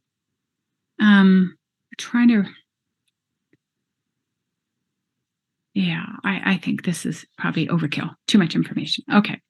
So let's go back to the myth. The original myth was recovery should come easy and recovery should come fast. If I'm motivated and I'm ready and I'm coming out of the summit and I'm going to do this, you think nothing's stopping me. Unfortunately, for most of us, it just doesn't work like that. Recovery is butt kicking. It takes a lot of work. And I'm not even necessarily talking about the breakup moment. I'm talking about that we have to be in the kitchen and prepare all of our meals from scratch most of the time. That we have to do the self-care that we're not doing because we've been using sugar to regulate ourselves instead of getting to bed on time and exercising every day and those good things. Meditating, quiet time, journaling, praying, whatever, right? Those things that we're hit and miss with. And if we have the experience of addiction, you're hit and miss. You're not doing all those things and still struggling with sugar. So we're letting go of sugar and we're bringing those in. And it's work. I used to call it the daily grind. Oh my God, the daily grind of my addiction recovery journey. And eventually the daily grind becomes very pleasurable and it becomes very automatic and it becomes very comfortable. And when you don't do it, it doesn't feel good. But, it's like any habit. It's work. It takes time. There's no such thing as overnight success, ever. No field, nobody ever was an overnight success, and we're not going to be with this as either. But here's some really interesting statistics from a Harvard research study that I found online, and I'm sorry, I should have put the date if I'm not mistaken. I think it was 2013. So they did this huge study to find out, do addicts even recover? Like, what is success rate? So here's what they found. 75% of addicts, and here I'm using that term, people who experience addiction or have an addiction, recover within 8 years of attempting abstinence or recovery. So if we let that really land in our nervous system, 75% of addicts will successfully end their addiction within 8 years of genuinely, earnestly attempting to do so. So that's a long time. 8 years is a long time. And for many of those years, they're probably like, what is wrong with me? Why can't I get this? How come everyone else can get this? And there's lots of relapses, spectacular face plants. But 75% of us, from that moment when we are genuinely ready to call this done, we will get recovery. Now, here's another really cool statistic. They also said that if you can sustain continuous non-use for 5 years consecutively, your odds of going back to your addiction approximates 0. It's almost 100% guaranteed that if you can do this for 5 years, you don't smoke for 5 years, you don't drink for 5 years, we don't eat refined carbohydrates for 5 years, the odds of you going back are approximate 0. That's pretty exciting. Now, I understand it's tricky to get to 5 years continuous non-use because even a little, like the one bite, the exception, the snack, the accidental, that can activate that pathway again. And it can light up and it can sort of slow down the extinguishing of that pathway. But I'm sure there's the tiniest little bit of wiggle room there with our drug because it's going to happen. We have mistakes, but they're probably not as catastrophic as someone who's like has a drink or snorts cocaine or something. There are no comparable statistics for food addiction. So I'm assuming, let's just assume addiction is addiction, that we're sort of going to be in that realm of statistics. Although I suspect that possibly food addiction is a bit harder and that maybe this number is less and maybe this number is less. Maybe. Hard to say. Okay, now we've come to the part where I want to get practical with you. So those are some big picture thoughts about addiction recovery, some of the misunderstandings that can keep us stuck. So how do I take action? Where do I start?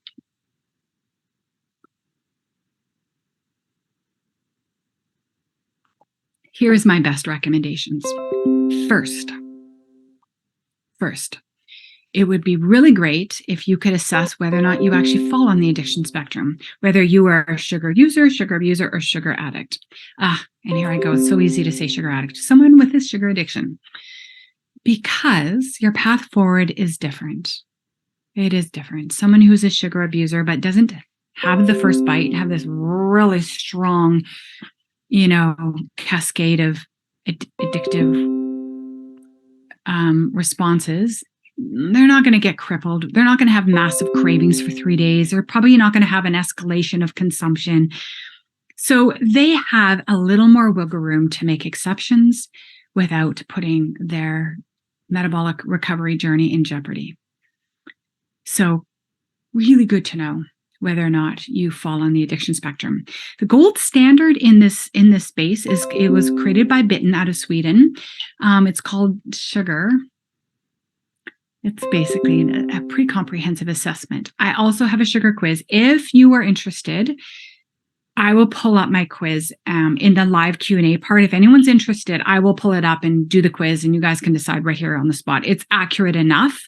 It's not the depth at all that Bitten does, because she doesn't just look at sugar. She looks at all the other sort of addictive substances. And when did you start smoking? When did you go on your first diet? When did you start drinking? And when did that, she sees the whole addiction picture. So, this is not going to substitute for that, but it will give you a pretty accurate sense whether or not you fall on the sugar addiction spectrum. Okay, so let's say you do. Let's say you don't. Let's say you just are a sugar user, abuser, or have an addiction. And the next step would be, okay, good to know. Give it up for at least 4 weeks as an experiment. So truly, just be curious. Just give your body the lived experience of having nothing but whole foods for 30 days. No exceptions, no bites, no licks, no taste, nothing. Just full on. Give yourself, your body, that lived experience. It's the one that needs to understand that life without sugar is better, because it only knows the lived experience of life with sugar feels good.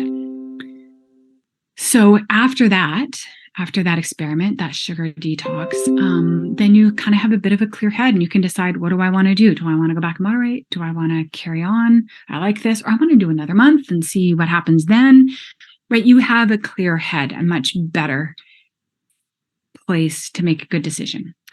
Make sure you're eating adequately and that you are hydrated. I could do a whole freaking webinar on hydration. It is such a major issue for people with addictions of all kinds, all of us. Yeah, I'm not going to go there, but Dr. Richard Johnson talks about how when we're dehydrated, our body can manufacture fructose. Why? Because when we are dehydrated, the body assumes we're in a drought and it will manufacture fructose so that we start to gain weight so it can store water in the fat. And when we are manufacturing fructose, even while eating whole foods, or possibly even while fasting, we are manufacturing fructose, we are activating insulin resistance. That's what fructose does. That's how it works. That's how it flips on the fat switch. That's how people gain weight on fructose, because it makes us insulin resistant. It stuns and damages the mitochondria. By design, it was meant to save our life. It's all good. It's just meant to be a temporary measure. So dehydration is a major problem. It will work against us in so many ways. For one thing, when we're dehydrated, the body knows food has liquid in it. And if we're not drinking water, it will start to have cravings for food, like fruit, like things that are juicy. You might crave things like ice cream. So much ice cream cravings are literally dehydration. So make sure you are adequately nourished. You have protein, veggies, healthy fat at every meal, and you are drinking enough water and eating enough salt for your body, not too much, but enough that you're able to hang on to that hydration and you are getting your needs met there. Very helpful to follow a structured meal plan. Don't snack. You can't heal metabolic syndrome while snacking, and almost all snacking is emotional eating, and you won't be peaceful. You won't get the recovery you want. I have a book called The Snack Attack Workbook. You know what? You can email me if you like, if you would like a copy of that. I can send it to you. Remove trigger foods. I have a slide right below this on what are the top 10 trigger foods for people who are sensitive to sugar and refined carbohydrates. There's a few others that we're very sensitive to. So if you can remove those, very helpful, like game changer. In fact, that one slide might totally change the trajectory of your journey here, because if you don't understand that if you want to get rid of cravings, we need to get rid of the foods that cause them. So simple. And I have a clear list of the foods that typically trigger cravings. And if you get rid of those, especially during that 4-week experiment, that could be a massive game changer for you. Get yourself support and accountability. Don't do this alone. Try 2 main tools. You can try the tool of abstinence and the scale. Those are both just tools. So you can try being abstain completely to see what that does for you. Wait, do you feel better? Do you like, yeah, I like that? Or I'm going to need some help to get enough of a stretch of abstinence to decide if I like it or not. Or, yeah, it was okay, but let me try making an exception and see what happens. And then you can run the experiment. Most of us do a lot of research that fails. We fail forward. We realize, okay, no, abstinence is better. It's easier. Weighing and measuring are for people who tend to be restrictors or overeaters, and we have enough food, and it can be very helpful. The 4 P's around our food are: we plan, we prep our own food as often as possible, we prioritize our meals, and we protect that time with our meals. That this is job number 1 in our life. We be decisive, we make a decision, we go all in whenever, if it's just for 1 day at a time, or we want to do it for 4-week experiment, or if we want to do it like it's a breakup, like just, I never want this. It's the quality of your decision that determines whether you're going to be successful long-term. A wish-washy no will get you wish-washy results. And a wish-washy no tells me that these 2 parts of you, the true self and the dragon, are blended. So you just need some support to get unblended so that you can observe and ignore those food urges. Learn from your mistakes. Everyone in recovery fails forward, all of us. You can't even be on the addiction spectrum if you're not relapsing, failing, face planting. It's how we know. It's how we know this is the problem that we're healing. So there's no criticism allowed. any of that. It's not helpful. Just learn. Where did I go wrong? Right. I didn't actually plan. I kind of winged it, or I skipped a meal, or whatever you're going to learn. There's so much to learn, all the different ways that we're trying to do this in a way that just doesn't work. We need to slow down our lives. We need to build self-care routines, morning and afternoon, or evening, maybe afternoon. And we have to start really slow. Atomic habit the heck out of your routines, like 5 minutes of meditation, 5 minutes of exercise, really, really, really slow, and then build from there. And trigger foods, I talked about that. It's so important. They must be identified and avoided until metabolically healthy. So what are the top 10 trigger foods? I hope for some of you, this is like, ooh, you take these foods out and you're going to be like, oh yeah, I'm living in a new world here. This is easier. Added sugars and sweeteners of all kinds, all of them. I don't care if it's stevia from monk, blessed by the monks of Tibet. Doesn't matter. Powdered and processed starches, so chips, corn chips, bread, pasta, crackers, all of it, gone. Wheat and gluten, gone. Dairy, for most of us, I recommend that you give it up for at least 30 days and then bring it back in after 30 days or longer and see how you do. Does it trigger cravings? Does it create compulsions to overeat? Does it create mucus, inflammation, pain, something, right? You just got to have a really nice, solid baseline. And then you can bring some of these whole foods back in as an experiment down the road. Nuts, seeds, peanuts. Peanuts are like, Google it. You can do it right now if you want. Google peanut addiction. Last time I Googled it, 21 million hits. It's a thing. I don't know why, but it's a thing. It's a thing. So peanuts are typically cashews, can be a thing too, pistachios, nuts and seeds. They can be very problematic. So have like 1 ounce at a meal and it's weighed and measured and it's part of your meal, and you don't eat more so that you can. And if you can't hold to that, that's your cue. This is really hard just to do a 1 ounce. I'm going to put this on the red list for 30 days and see if I can behave myself with these down the road. The goal is not to give up all whole foods permanently. Obviously, all processed foods, they have no reason to come back. But whole foods potentially are good to, check in with yourself down the road. Caffeine, coffee, chocolate, green tea, gonzo, goodbye. Alcohol, goodbye. Very sweet or hybridized fruit. In the early days of recovery, during this detox phase, I would suggest that you only eat berries, or only eat berries. Sometimes people can get by with the not very sweet apples like Granny Smith or Macintosh or whatever, but make your life simple, only berries, and see how you do. That's the gold standard. And the final trigger food category are high starch and whole grain foods. So these are healthy whole foods. No one's going to argue that they're not that. But for us, in our sensitive, sugar sensitive, carb sensitive bodies, they can be very triggering. Not for everybody, but it's worth running the experiment to see if you can pull them out. And if you're a whole food plant-based, that's okay. You can do it too. You do more beans and salads. So potatoes, quinoa, rice, corn, whole wheat, anything, any of those whole grains, because we know they're just molecules of sugar. All right, so time to take action, but don't do this alone. Here's where I'm going to take a few minutes. I'm going to take a few minutes to talk about a couple of courses that will cost money, and then I'm going to give you 4 options of how, if you don't have the resources for a course or for coaching or for support, totally cool. Then I have 4 different programs that you could look at that are free. Okay, so I'm only going to deep dive into 2 of my courses that I mentioned. One of them is the Sugar Detox Bootcamp that's coming up on November 1st. So, oh my gosh, is that next week? It's next week, next Wednesday, we're going to get started.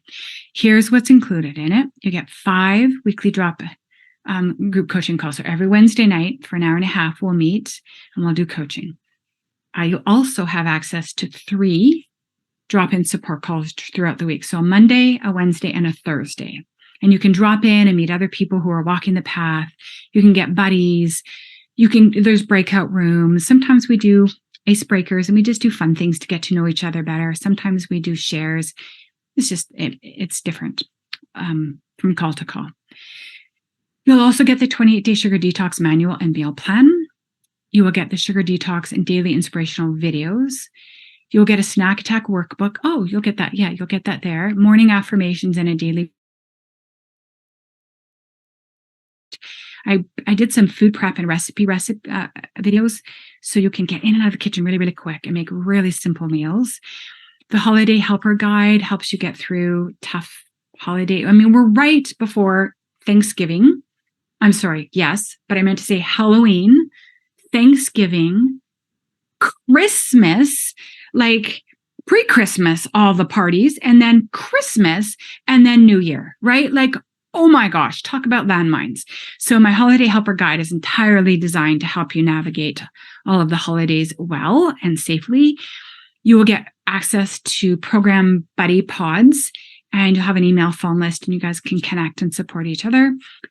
There's also a Facebook group, and so here's the thing that's really cool about this detox bootcamp that I've never done before, is that because this goes from November to the 1st of December, I thought, I can't leave them at the beginning of December, right before Christmas, get them through Halloween and Thanksgiving, and then, have it end. So I've decided to actually extend this bootcamp for another 28 days-ish, like to the end of December, actually.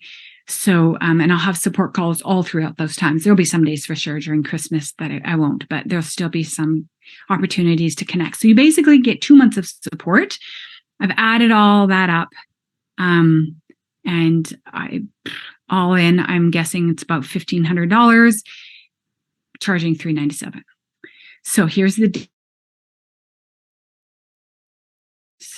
I'll have a second bootcamp. Oh my goodness, look at that. I didn't change the date. I can tell you it's Tuesday, January 9th. I'll have another one in the new year if you want to wait till then, no problem.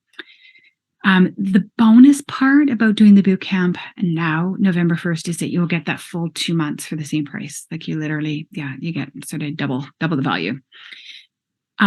If you sign up for the bootcamp, so I'm all about fast action, like don't overthink it. Your dragon's going to get in there and tell you you can't do it. You're not ready. It's too hard. You don't have the money. You don't have the time, whatever, right? It's going to try and talk you out of it.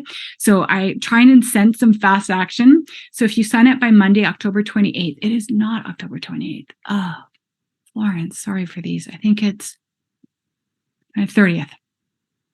It's Monday, October 30th. You will get a free private coaching call and this is kind of cool, I think. What you paid for the detox, the $397, and sugar addiction course that I'm going to tell you about shortly. So going back to the whole idea that there's 3 levels or 3 phases of recovery. The first one is to get sugar-free, where we put the addiction into remission. I call that my 12-week fundamentals program. It's intensive. It's where we learn to get, it's everything you need to be able to put your addiction into remission. That program I am going to run December 6th. So I'll do a boot camp December 6th. We will literally roll right over into that. Whoever wants to, keep going, but do actually the deeper addiction recovery work. We just do detox the first month. I'm not doing addiction recovery work. We're just getting you through 1 month of being a whole food man or whole food woman. Then we move into addiction recovery, the level 1 program. And this is what you get: 13 weekly group coaching calls and weekly modules, drop-in support calls. You have 5 a week, unlimited email support, everything that's in the boot camp. This is really important to know, that you will get, everybody will get a CGM, a continuous glucose monitor. I pay for them. So I have a partnership with a company that will write the prescription for you if your doctor won't. They will send it to your pharmacy of choice. You try and put it through your insurance, and I will reimburse you. So I pay it. It's included in your package. I have a module on recommended metabolic labs. So what do we want to look at to assess your metabolic health and get that right off the hop, so that then at the end, 12 weeks later, we can maybe do some of those tests again and to see in black and white in that sort of medical way that you are truly on the path of metabolic recovery. I also have self-care mastery modules around the 5 pillars. You'll have a homework buddy group for support and accountability. And this is the course where I teach the 3 weeks to the Sugar Dragon technique, the Jack Trimpey rational recovery approach. And that has to come with a private coaching call, because you can't, I don't think you can read his book and get it. Like, there has to be that one-on-one coaching call. I basically do a role play with you. I play your dragon, and it's very cool. Anyways, everyone has to have that private coaching call. Ooh, that's not what that price is. That's included in this, sorry. Anyways, and this program, if you take the boot camp, I will subtract. You'll get a dollar for dollar value for the boot camp. So the value of this course is $2,500. But if you sign up for level 1s, then I'm going to take the $397 off. So basically, basically what happens is that you literally get the boot camp for free, and you get level 1. I'm charging $2,500 for this course, but you will get the boot camp, and I'll subtract $397 so that you're not, you can do the boot camp and then move right into this. Okay, but this is the coolest brainwave I had about 3 months ago, and I'm so excited to share it with you because I've never done this before, and it feels so good and so right. And I've never heard of anyone who's ever done this. Maybe there is. I've never heard of anyone. Here's what it is. This level 1, they're fundamentals. Like, you need to be, really able to put into play the best practices so that you can get sugar-free and stay sugar-free. So you can stay in level 1 for as long as you need to and as long as you want to, right? So it could be 1 12-week cycle. It could be 3 12-week cycles. Heck, you could stay in there for the rest of your life. Doesn't matter. You will never be charged more.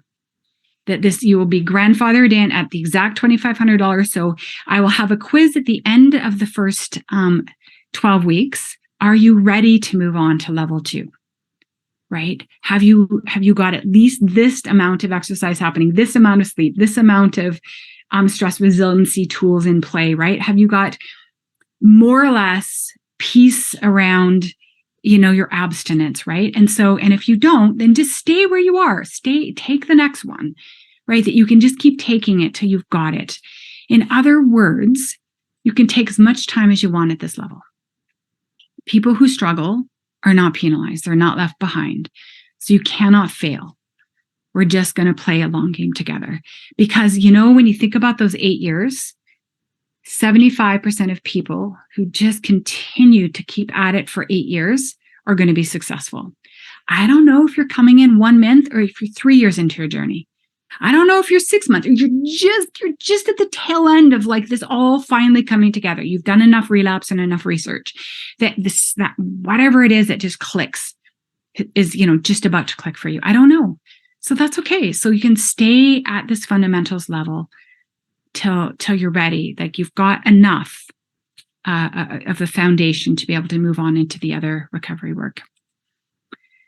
So this is where I was just saying, I'm almost done this part. And then there's one more piece I want to share with you guys.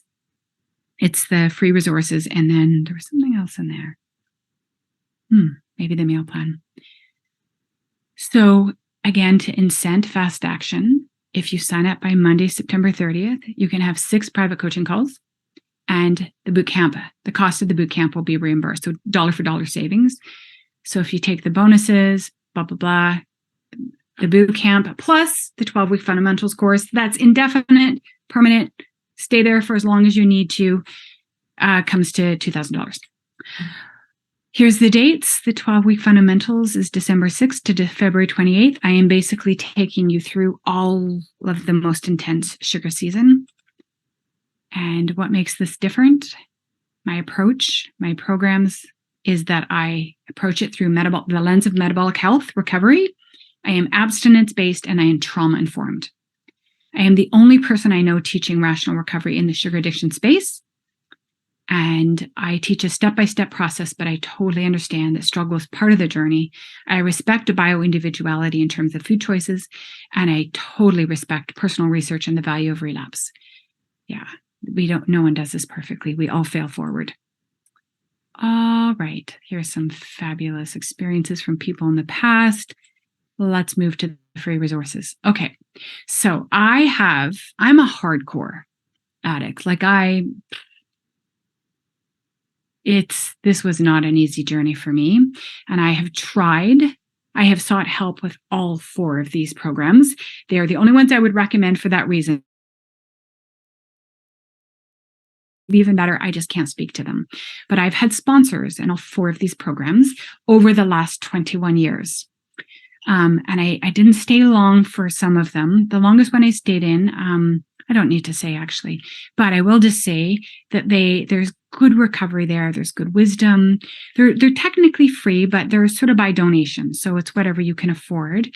They're all slightly different ways of handling meetings and the sponsorship process and experience. But here's what I want to say about the 12 steps. They are brilliant and amazing, and hundreds and thousands and maybe millions of people have found recovery from hardcore addictions walking the 12 steps. And many of us have also come into the 12 steps and struggled a little. Was that twice the meal plan wasn't the right fit. And I kept thinking it was me, like I was just being difficult, or it was my addict, that I should just keep surrendering. And I kept surrendering myself down to 112 pounds, lost my period, hair falling out, really tired. Because I know how to surrender. I knew how to say, oh no, I'm not going to listen to that voice inside me. I'm just going to be compliant. And I didn't do myself a favor, because the whole point of recovery is to be really quite connected to your inner truth, to restore a connection to that part of you that knows what's right for you. And I kept sort of saying, shh, no, this is my meal plan, shh. And it didn't work. And at some point I had to choose between listening to the meal plan my sponsor was giving me, just following it blindly, and honoring my knowing that it wasn't the right food plan for me. So please know that if you get into any of these programs, that not all sponsors are equal. Not all sponsors are going to be a fit for you. Some sponsors have very little patience for relapse, and they will fire you. They'll let you go, and it can be extremely painful. Some sponsors are abusive. Some sponsors are some of the most loving, wise, recovered people you'll ever meet. It's a bit of a mix, right? So those are my caveats.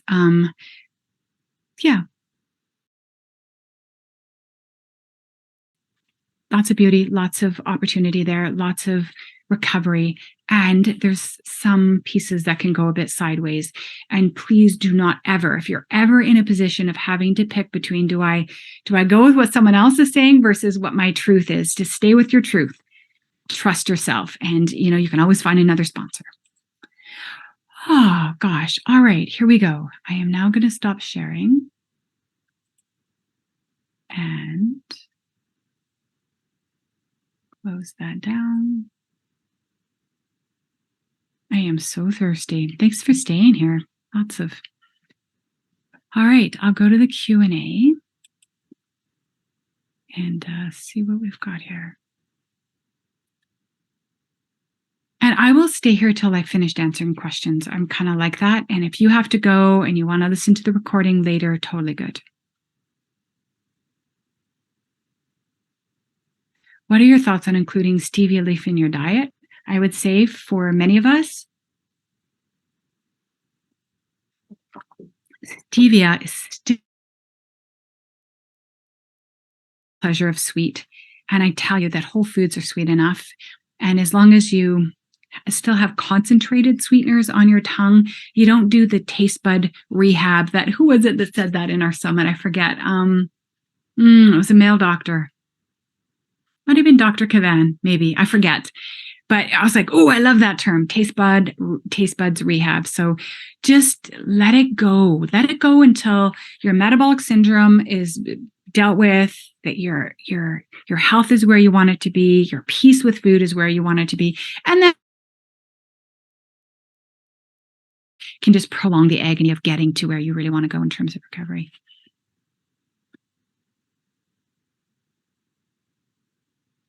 I'm confused about salt. When doctor said high serum sodium causes insulin resistance, and a doctor said the exact opposite. I understand that salt is very individual and that there is a sweet spot for everybody. And there's some people, I am extremely salt sensitive. And if I overdo it, I get a migraine. And even that, though, Dr. Stanton's whole we are bio-individual. Too much salt is not great, and too little salt is not great. Do you know who really did an interesting job with this topic in the summit is Dr. Eveline Boudreau-Roy out of Montreal. She did a whole section where she talked about salt. And she said that a lot of her clients, when she's working with them, are not eating enough salt, and they wind up with some nocturo, I forget it. It's a word for too low salt, and they don't feel good, and they take more salt and they feel better. So she's like, that's a thing. Like not enough salt is a thing. So very bio-individual. You might have to experiment. Oh my gosh, look at this. Wendy said, not a question, just wanted to say I joined you 2 years ago and have been sugar-free since. So great. So great. What is the schooling on the sugar in kombucha tea? Kombucha tea is a no-go. If you're on the addiction spectrum, no way. It's caffeine, it's sugar, it's no. You know what? You're not going to heal your mitochondria. If you want to reverse metabolic syndrome, don't tweak your energy system through stimulants. And if it wasn't stimulating, people wouldn't drink it. If you want the healthy bacteria, eat sauerkraut or fermented vegetables. What is the best health? Is avocado mashed with a little bit of water, lime or lemon, and fresh chopped garlic and fresh parsley or cilantro. And you chop that up and it kind of gets liquidy. Heaven. So delicious. You can also do, there's all kinds of creamy dressings. Another one I've heard of is you could take chickpeas. You could take tahini, thin it a little bit, and have that be a dressing over anything as well. Some people blend cashews. They blend macadamia nuts. Again, a little bit of lemon, lime, garlic, herbs. That could be very delicious too. Some people do a tahini dressing, where it's everything but the chickpeas, but it's similar. Like it's just garlic, tahini, lemon, lime. Those are the themes here. Okay.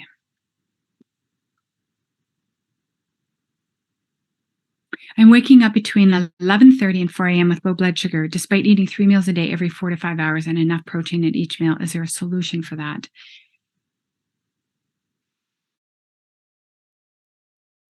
You might still be in a fairly reactive hypoglycemic state. So you might need to do a meal before dinner, and you might need to go lower carb. You might even need to do keto for a while. Who could help you with this? Let me think. Maybe Danielle Hamilton. She's one of our speakers. She sort of has expertise there. Yeah. Oh, and Roberta Ruggiero, who's the founder of the Hypoglycemia Foundation. She might be an option for you as well.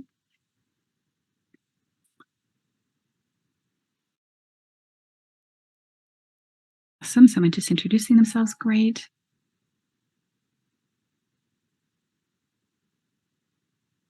Right. So someone's saying, Megan's asking, listening to your talk about abstinence as the third approach to recovery, that you only eat the whole foods. Does that mean you would not make healthy muffins with oat flour, oats, bananas? Yes, exactly. Yeah, that's what I would recommend. Some people could do it. Chef AJ does. She has full addiction recovery. And she does all kinds of creative things with oats and bananas and dates and stuff. And that might work for some people. In my experience, not everybody. And so you might actually have to run that experiment. But I find it safer to not play with any of those blended rebaking things. But Chef AJ says different. So, each to his own. How does amphetamines that are given for ADHD play into the whole dopamine picture? So it is stimulating the brain, and it will definitely keep at a certain level of brain dysregulation. Who might be helpful? Maybe reach out to Dr. Chris Palmer. He's so busy. Dr. Georgia Eady also does it. You know what? Maybe Google functional medicine psychiatry or something like that, and see if maybe there's some support around figuring out what we can do with your brain to give it support that isn't amphetamine related. That, or you just live with it and you work around it. That's always an option. You can also reach out to Hardy Nutritionals. They have protocols. They have a very proprietary blend of clinical grade micronutrients and do fairly high doses of that and titrate down off all kinds of pharmaceuticals, amphetamines, SSRIs, antipsychotics, you name it. They have 5 different scientists that you can talk to. They're very generous with their time, and that's called Hardy Nutritionals. And you can give them a call and see what they can help you with.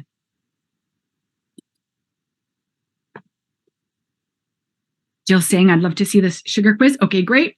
I can circle back around to that. Do you consider dried fruit to be sugar? Sure do. Why? Because it's not a whole food anymore. The water's been taken away. It's concentrated the sugars. If we're abstaining, personally, my opinion, if it works for you, that's great. Cynthia saying, Richard Johnson said sodium dehydration drives fructose production, but many of the other presenters last week mentioned that we need sodium. Yeah, totally. There's a sweet spot. It's not low sodium, it's not high sodium, and it's a bit bio-individual. Someone else is asking for the sugar quiz. I'll go through that. Please explain program buddies. So basically what you do is you get put into you guys agree to meet once a week to go over the homework, to go over the modules, to support each other. Some people might decide they want to text their food to each other every day. They might eventually decide as we get into the pillars, because what's going to happen in the 12-week course anyways, what we're going to do is we're going to all start to exercise together. So you're going to say to your buddies, I'm going out for my walk now, or you go out together. We support each other in bringing in the self-care that's totally going to create the miracle for us. So that's how we work with our buddies. I've given up sugar. Very common. Yeah. Linda, if I've done the 28-day detox, is the price still $3? Yes, it is. Yep. That's the new price. It is, I think it's been updated, Linda, since you took it. There's quite a bit more in there now, and we're going to be doing it for that extra month. Which CDM do you use? We use the Free Labor Style 2, although I think you can also get the 3. I have not personally used the Dexcom. Meal plans, recipes to help. Yep. On protein, veggies, healthy fat 3 times a day. Once a day, you can have a bowl of berries or 6 ounces of berries. Keep it that simple. You can do a complex carb at dinner, but there's a list, like not grains, but it can be maybe beans or starchy vegetables, that kind of thing. Free resources. Oh yeah, I did give you the free resources. So yeah, the free resources are the 12-step programs. And then I've got webinars on my website. I've got my Kick Sugar Coach podcast, YouTube channel. And the free resources. You're going to get my 6 questions, or the 8 questions you can ask yourself before making a food choice. I'm actually going to put that on the replay page. So there'll be a replay where the video is. And then below that, I'll say, here, access your free gifts. And there'll be links, and they'll just download to your computer. Wants to take the sugar quiz. Is there a replacement for bread? I wouldn't even try to. Yeah, the replacement for bread is lettuce, usually iceberg lettuce. So if you're going to have a burger, you cut iceberg lettuce in half, take out some of the inner leaves, Put your tomatoes and onions and put your burger in there. Put the other half of it and eat like that. So delicious. The deadline for the bonus for signing up for phase 1 week has passed. Yes. No. It's Peggy. It's still coming up. So not this. Yeah, this coming Monday. If you sign up before midnight on Monday, then you get the boot camp and the 12-week course at the discounted price with the extra bonus of 6 private coaching calls. Do you have a program where you train coaches? Not yet. What is the reason for no snacking, even healthy snacks? Because every time you eat, you spike your insulin. And what we want to do is actually have breaks between our meals and then switches over to burn fat. We want to become metabolically flexible. The problem with many of us is that we're not metabolically flexible. We just burn carbs all day and we're constantly hungry, constantly craving and starving and snacking. So huge change. It's a huge change in the quality of your metabolic health when you just eat real meals, just like the old-fashioned days. I often joke that, can you imagine 100 years ago, if I said what I did for a living, I teach people how to eat whole foods, 3 meals and no snacks, and people would laugh their heads off. People pay you to teach them that? I'd be like, yeah. They would laugh their heads off. They'd be like, what's a snack? That's crazy. Like, why? What? And I'd be like, oh, if you could see into the future, we're snacking all day. It's all junk. 80% of our foods are toxic. Like, we don't know. Something just went really sideways. And they'd be like, whoa. So we're just getting back to what's sane and normal. Just 3 meals. Maybe it's 2. Some people do OMAD. That's cool too. What whole food carb sources are okay for those of us? So I would say, I would probably need a little bit more information. A plan that I know of is you have a protein, 4 to 5 ounces for women at every meal. You have 5 to 10 ounces of vegetables at every meal. You have 1 serving of fat and a serving of berries at breakfast and a complex carb at dinner. So the complex carb could be fruit, or it could be beans, or starchy vegetables like Brussels sprouts or broccoli, or maybe rutabaga or parsnips or squash or something like that. And your midday meal is just protein, veggies, healthy fat, lower carb. It's just really effective. I mean, there's other meal plans for sure. You can do that mostly whole food plant-based.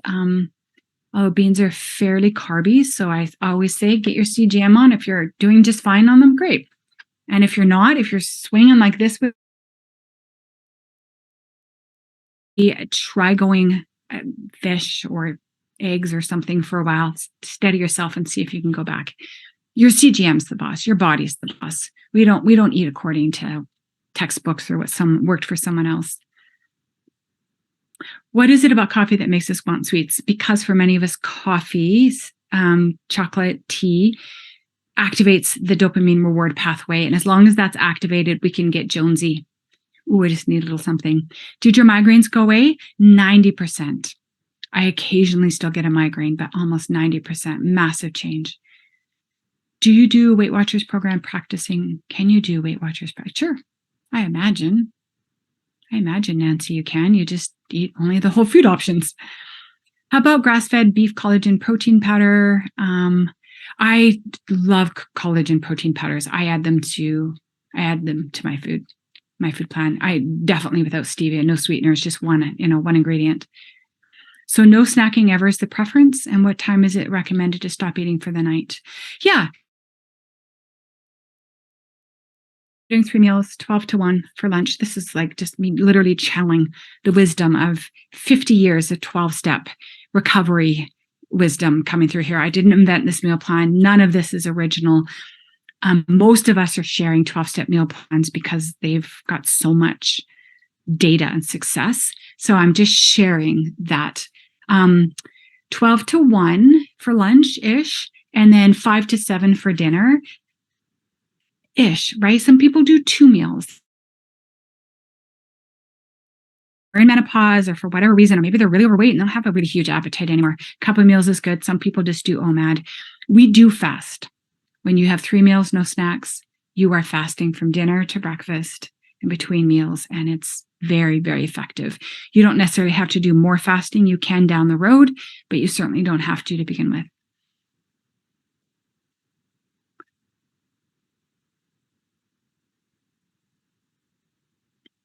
Someone's saying they're whole food plant-based vegan. They want the level 1, but they don't need the detox.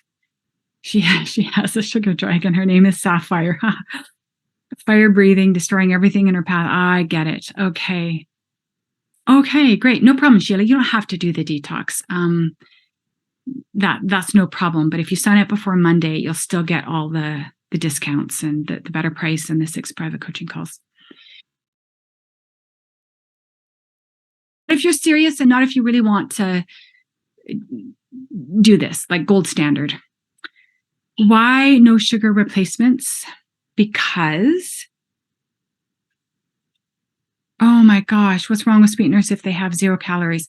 Because of the sweetness. The sweetness tells the body sugar's coming, it excretes insulin, so you're still on the blood sugar roller coaster. They're chemicals, they're toxic. If you are at all eating or drinking aspartame, I would highly recommend Sweet Misery, the story of aspartame on YouTube.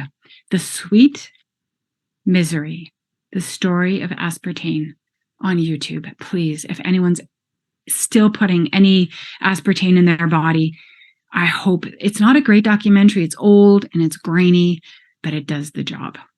Yeah, it's chemical junk. Like we're here to heal ourselves. We're here to feel good and be good to our bodies. Yeah, so there's no reason for that to go in. And it's not about weight loss. Symptom. We are here to heal our metabolism. And that requires try and minimize toxins, not justify them. Are you saying green tea is a offender? Yes, it can be. Green tea can be an offender. I recommend you just give it up for 30 days and then maybe bring green tea back and see how you do. But it's really good to run the experiment of no caffeine for 30 days if you fall on the addiction spectrum. Are there any grains that are low starch that are okay? Nope, no grains for the first month. Can be reversed. It can be reversed. Oh, someone's just being kind, saying some nice things. It's thanking me for the summit. I have a scale that measures body water percentage, and mine shows a low percentage daily I drink. How do I get in the recommended percentage? I don't know what to say. This is a crazy suggestion, like crazy, and it's expensive too. But I somewhat recently in the summer, had heard a video that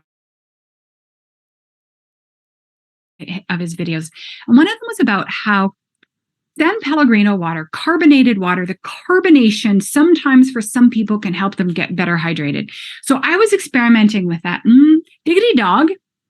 I think it was helping. Like I felt my lips were a bit plumper. Like I felt a bit more hydrated. Now he might have just planted, planted the seed and I made it up maybe, but it might be worth running the experiment. I mean, certainly he doesn't come out with videos unless there's something to it. He's not going to put his reputation on the line over fluff. But I think I noticed a difference. So you could try that. For the detox program, would we be encouraged and set your own goals? And I'll tell you what the gold standard is. Here's the gold standard. I'll coach to the gold standard. No sugar, no flour, no sweeteners, no alcohol. And we take out the trigger foods, except for nuts and seeds that can be a part of your meal if they're weighed and measured. And we just all in for 30 days. But some people will be like, okay, I'm not giving up coffee, just saying, and by the way, I'm not giving up dairy. Cool. No problem. You get to decide what you're ready for, because truthfully, some people do them multiple times, and each time they do it, they're just a little bit ready to take out one more trigger food just to see what that's like for them. Curious. This is is. You know what my favorite meal is right now? Is I have this beautiful salad at lunch. I have this, my sister is an organic farmer, and she has these wildly free range, wonderful chickens that are no grain fed, no corn, nothing, no GMO, fabulous. The most delicious chicken ever. I do eat chicken. And I have a green apple and a tablespoon of olive oil, a little bit of apple cider vinegar. It's heaven. I absolutely freaking love it. It is so delicious. Yummity yum. Oh my gosh. Someone was just saying they've been in the fellowship for 15 years and literally have abstained for the whole time. Wow. Oh, so good. So, so good. I mean, this is the stuff that you can find nowhere else except for the 12-step programs. That kind of recovery. Is coffee eliminated for that reason? How about organic foods? Oh yeah, great, way better option. How quickly do you share your recipes? In the boot camp, day one, actually before you even start, there's a handout that goes right away, and week 2 in the 12-week course, there's a prep week where we get CGM, labs, and everything rolling. Oh no, but you get the meal plan before then. No, I'm gonna both. You get it even before we start the course. What about trial fruits? So bananas, Jen, have been hybridized. They used to be more like plant, fairly starchy, not overly sweet. We've taken all these. We've made and we've made them sweeter through hybridization. So apples used to be. That can be a problem for some of us. How is this program different than we did a couple years ago? The only thing that would overlap is I even have Dragon course. It's different. And yeah, there's a CGM. We do more self-care fundamentals. As I don't.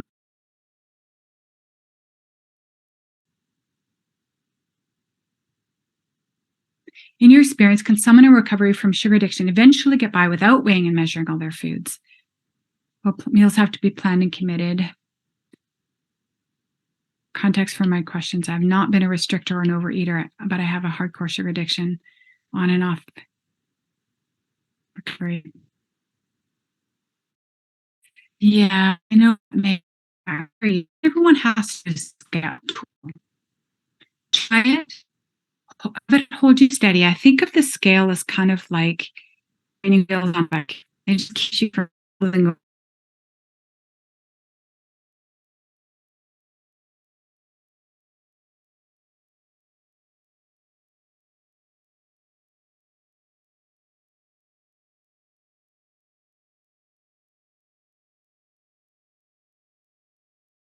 Maybe I need to keep those experiments. If you're not a restrictor and you're not an overeater, down the road, I can imagine that you're just fine to be able to go into the kitchen and put together an abstinent meal for yourself. Do you feel like you're eating to live? IOW is eating into. I still get extraordinary pleasure from my food. I know there's people who talk, maybe, I wish that woman who has got 15 years of back-to-back abstinence, she probably has food neutrality. Everyone talks about it. It's always held up in the 12-step programs as like, ooh, this major milestone. I've never got there. I've had some flat meals where I thought, that's just a meal, I'm just going to eat it. But mostly I find extraordinary pleasure in my meals. Yeah, I love my meals. They're wonderful. What do you think of oat milk and almond milk? No, they are not whole foods. Oat milk is pure sugar. Almond milk, the fiber out, and then it's pasteurized at 500 degrees and then stuck in Tetra Paks with plastic in the inner lining. No. If you want almond milk for some whatever reason, take your almonds, stick them in a blender with some water, and use that. It's at least whole almonds. It hasn't been just filtered out to keep the carb without the fiber. What liquids do you recommend? Water. Lime juice, lemon juice, maybe.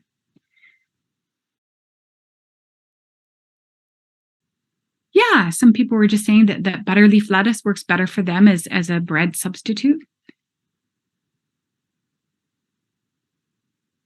This woman, Kennifer, maybe it's a typo, not sure, saying days ago, and she's already seeing a difference in her fasting blood sugars. She's so excited. She's so excited. That's so great. Is there a list of allowed food for vegans? The only thing I would say for vegans is the same thing: low sugar, fruits only, berries only, no grains. And put your CGM on and let it tell you what works for your body. What do you think of smoothies with berries and protein powder? I actually permit it on my meal plans. Some people would probably shake their head and wag their finger at me. Shouldn't let you with my green smoothies. So maybe other people don't. Some people might. It doesn't affect my blood sugar. I don't have cravings. It holds me lovely. I don't do them very often. I do them more in the summer. I weigh my berries. They're frozen. They're 6 ounces. It's not a lot. It's mostly leafy greens with some lime juice when I do have a green smoothie. I put half avocado in there. I'll put some almonds in there. Like, it's collagen. Like, it just, for me, I don't have a good reason not. Who's having that spike their blood sugars, leave it alone till you're maybe always leave it alone, but try it again maybe down the road. Please give me a breakfast meal that can be eaten every day. Pick a protein, pick a vegetable, pick a healthy fat. So if you want to eat it every day, you could do 2 eggs. You could do an omelet. Like, I don't know what your blood type is and what your favorite foods are, but you could do an omelet every day. So you could do 2 eggs. You could chop up spinach and peppers and onions, maybe, and then mushroom. And then maybe have a side, half an avocado if you like, or some guacamole, maybe some salsa, and then maybe a little bowl of berries. And just change your berries, change your veggies if you like. Certainly nothing wrong with that. How much fat a day and in what form? So I have a long list of acceptable fats. It's high quality extra virgin olive oil. If you don't do oil, no problem. You can do half an avocado, or you could do some nuts and seeds. You could do ghee if it's grass-fed, preferably. Hollow, saturated fat. Oh, coconut oil. If you can do saturated fats, not everybody can. Can you speak to natural flavorings in sparkle waters? Yeah, they're not natural. They're not natural. They're not sourced from the fruit. If it's blackberry flavor, they're not. It's didn't come anywhere near a blackberry from a blackberry. It's just they're allowed to call chemicals that taste like blackberries natural because they're sourced from nature, just not from blackberries.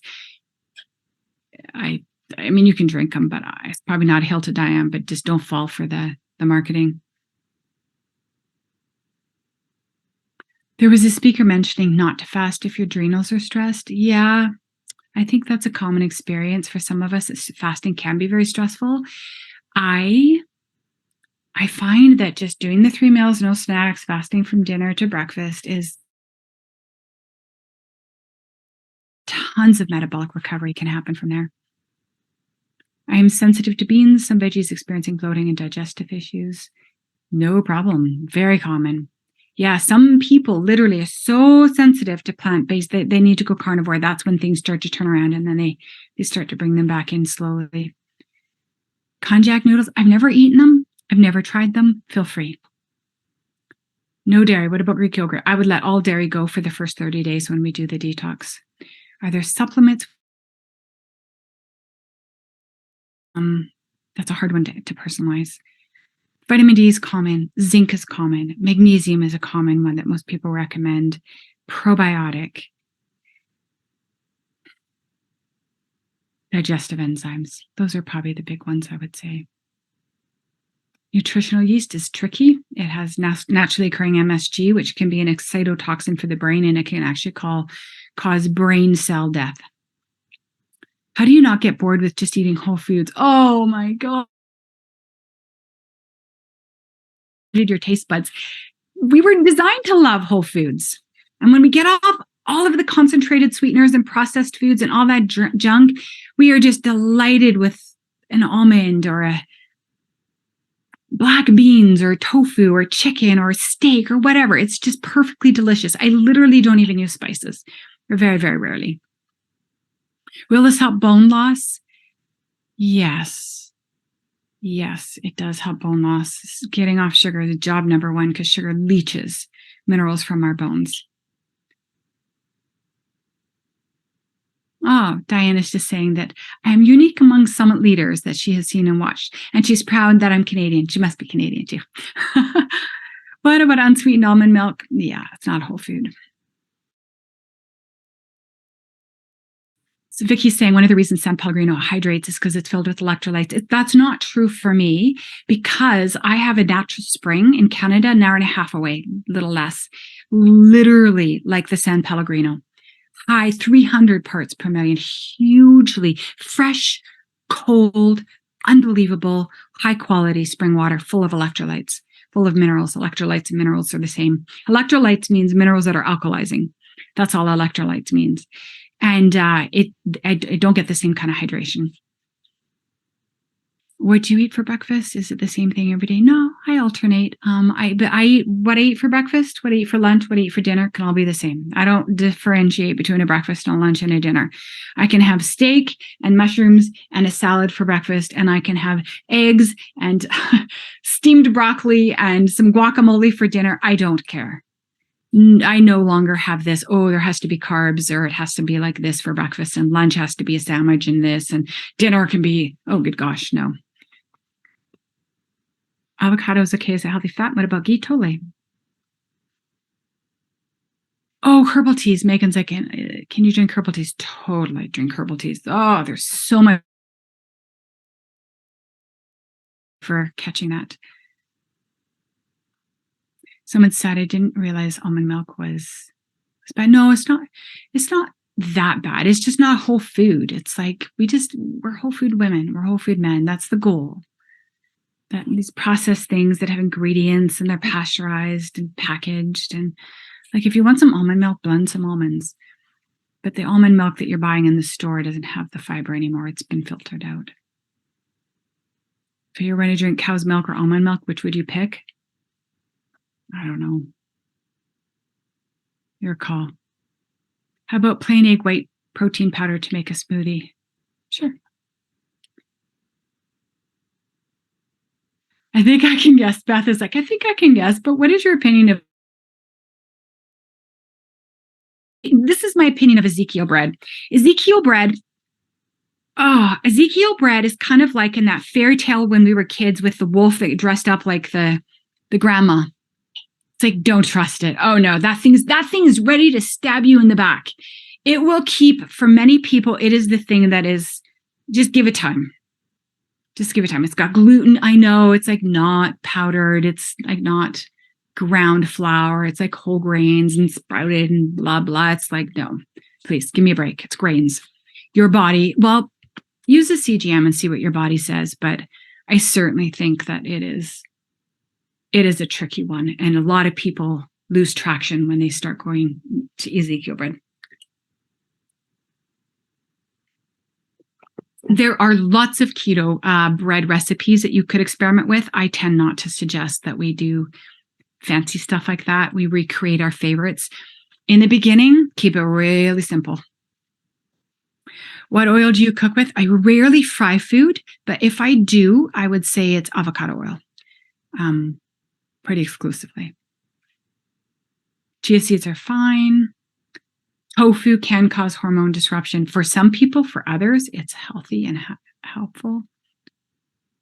Spices aren't a problem. I just love the taste of real food.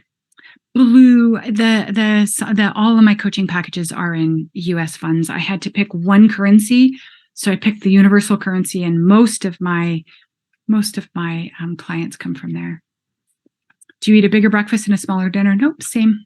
All my meals are roughly the same. My body knows exactly how much it's going to get every meal. Do you make smoothies with water? Sure do. What's a CGM? Continuous glucose monitor. Do you eat brown rice and no grains? Correct. Why no whole grains? In the early days, grains are inflammatory. They can trigger cravings. They can spike our blood sugars. They block metabolic recovery. Isn't true for everybody. But generally speaking, if I'm going to give you advice, I would say give them up for a while. Go lower carb. That's where massive metabolic health and healing can happen. I'm at the bottom of those Q&As. Can you believe it? And there's still 138 of you here hanging in there. All right. So is there any final questions? Let me see. Yeah, I think that's a wrap. Someone has their hand raised, but that doesn't mean anything to me because I can't do anything about it. Unless Rita wants to talk. Let's try that. Rita, are you there? Would you like to talk?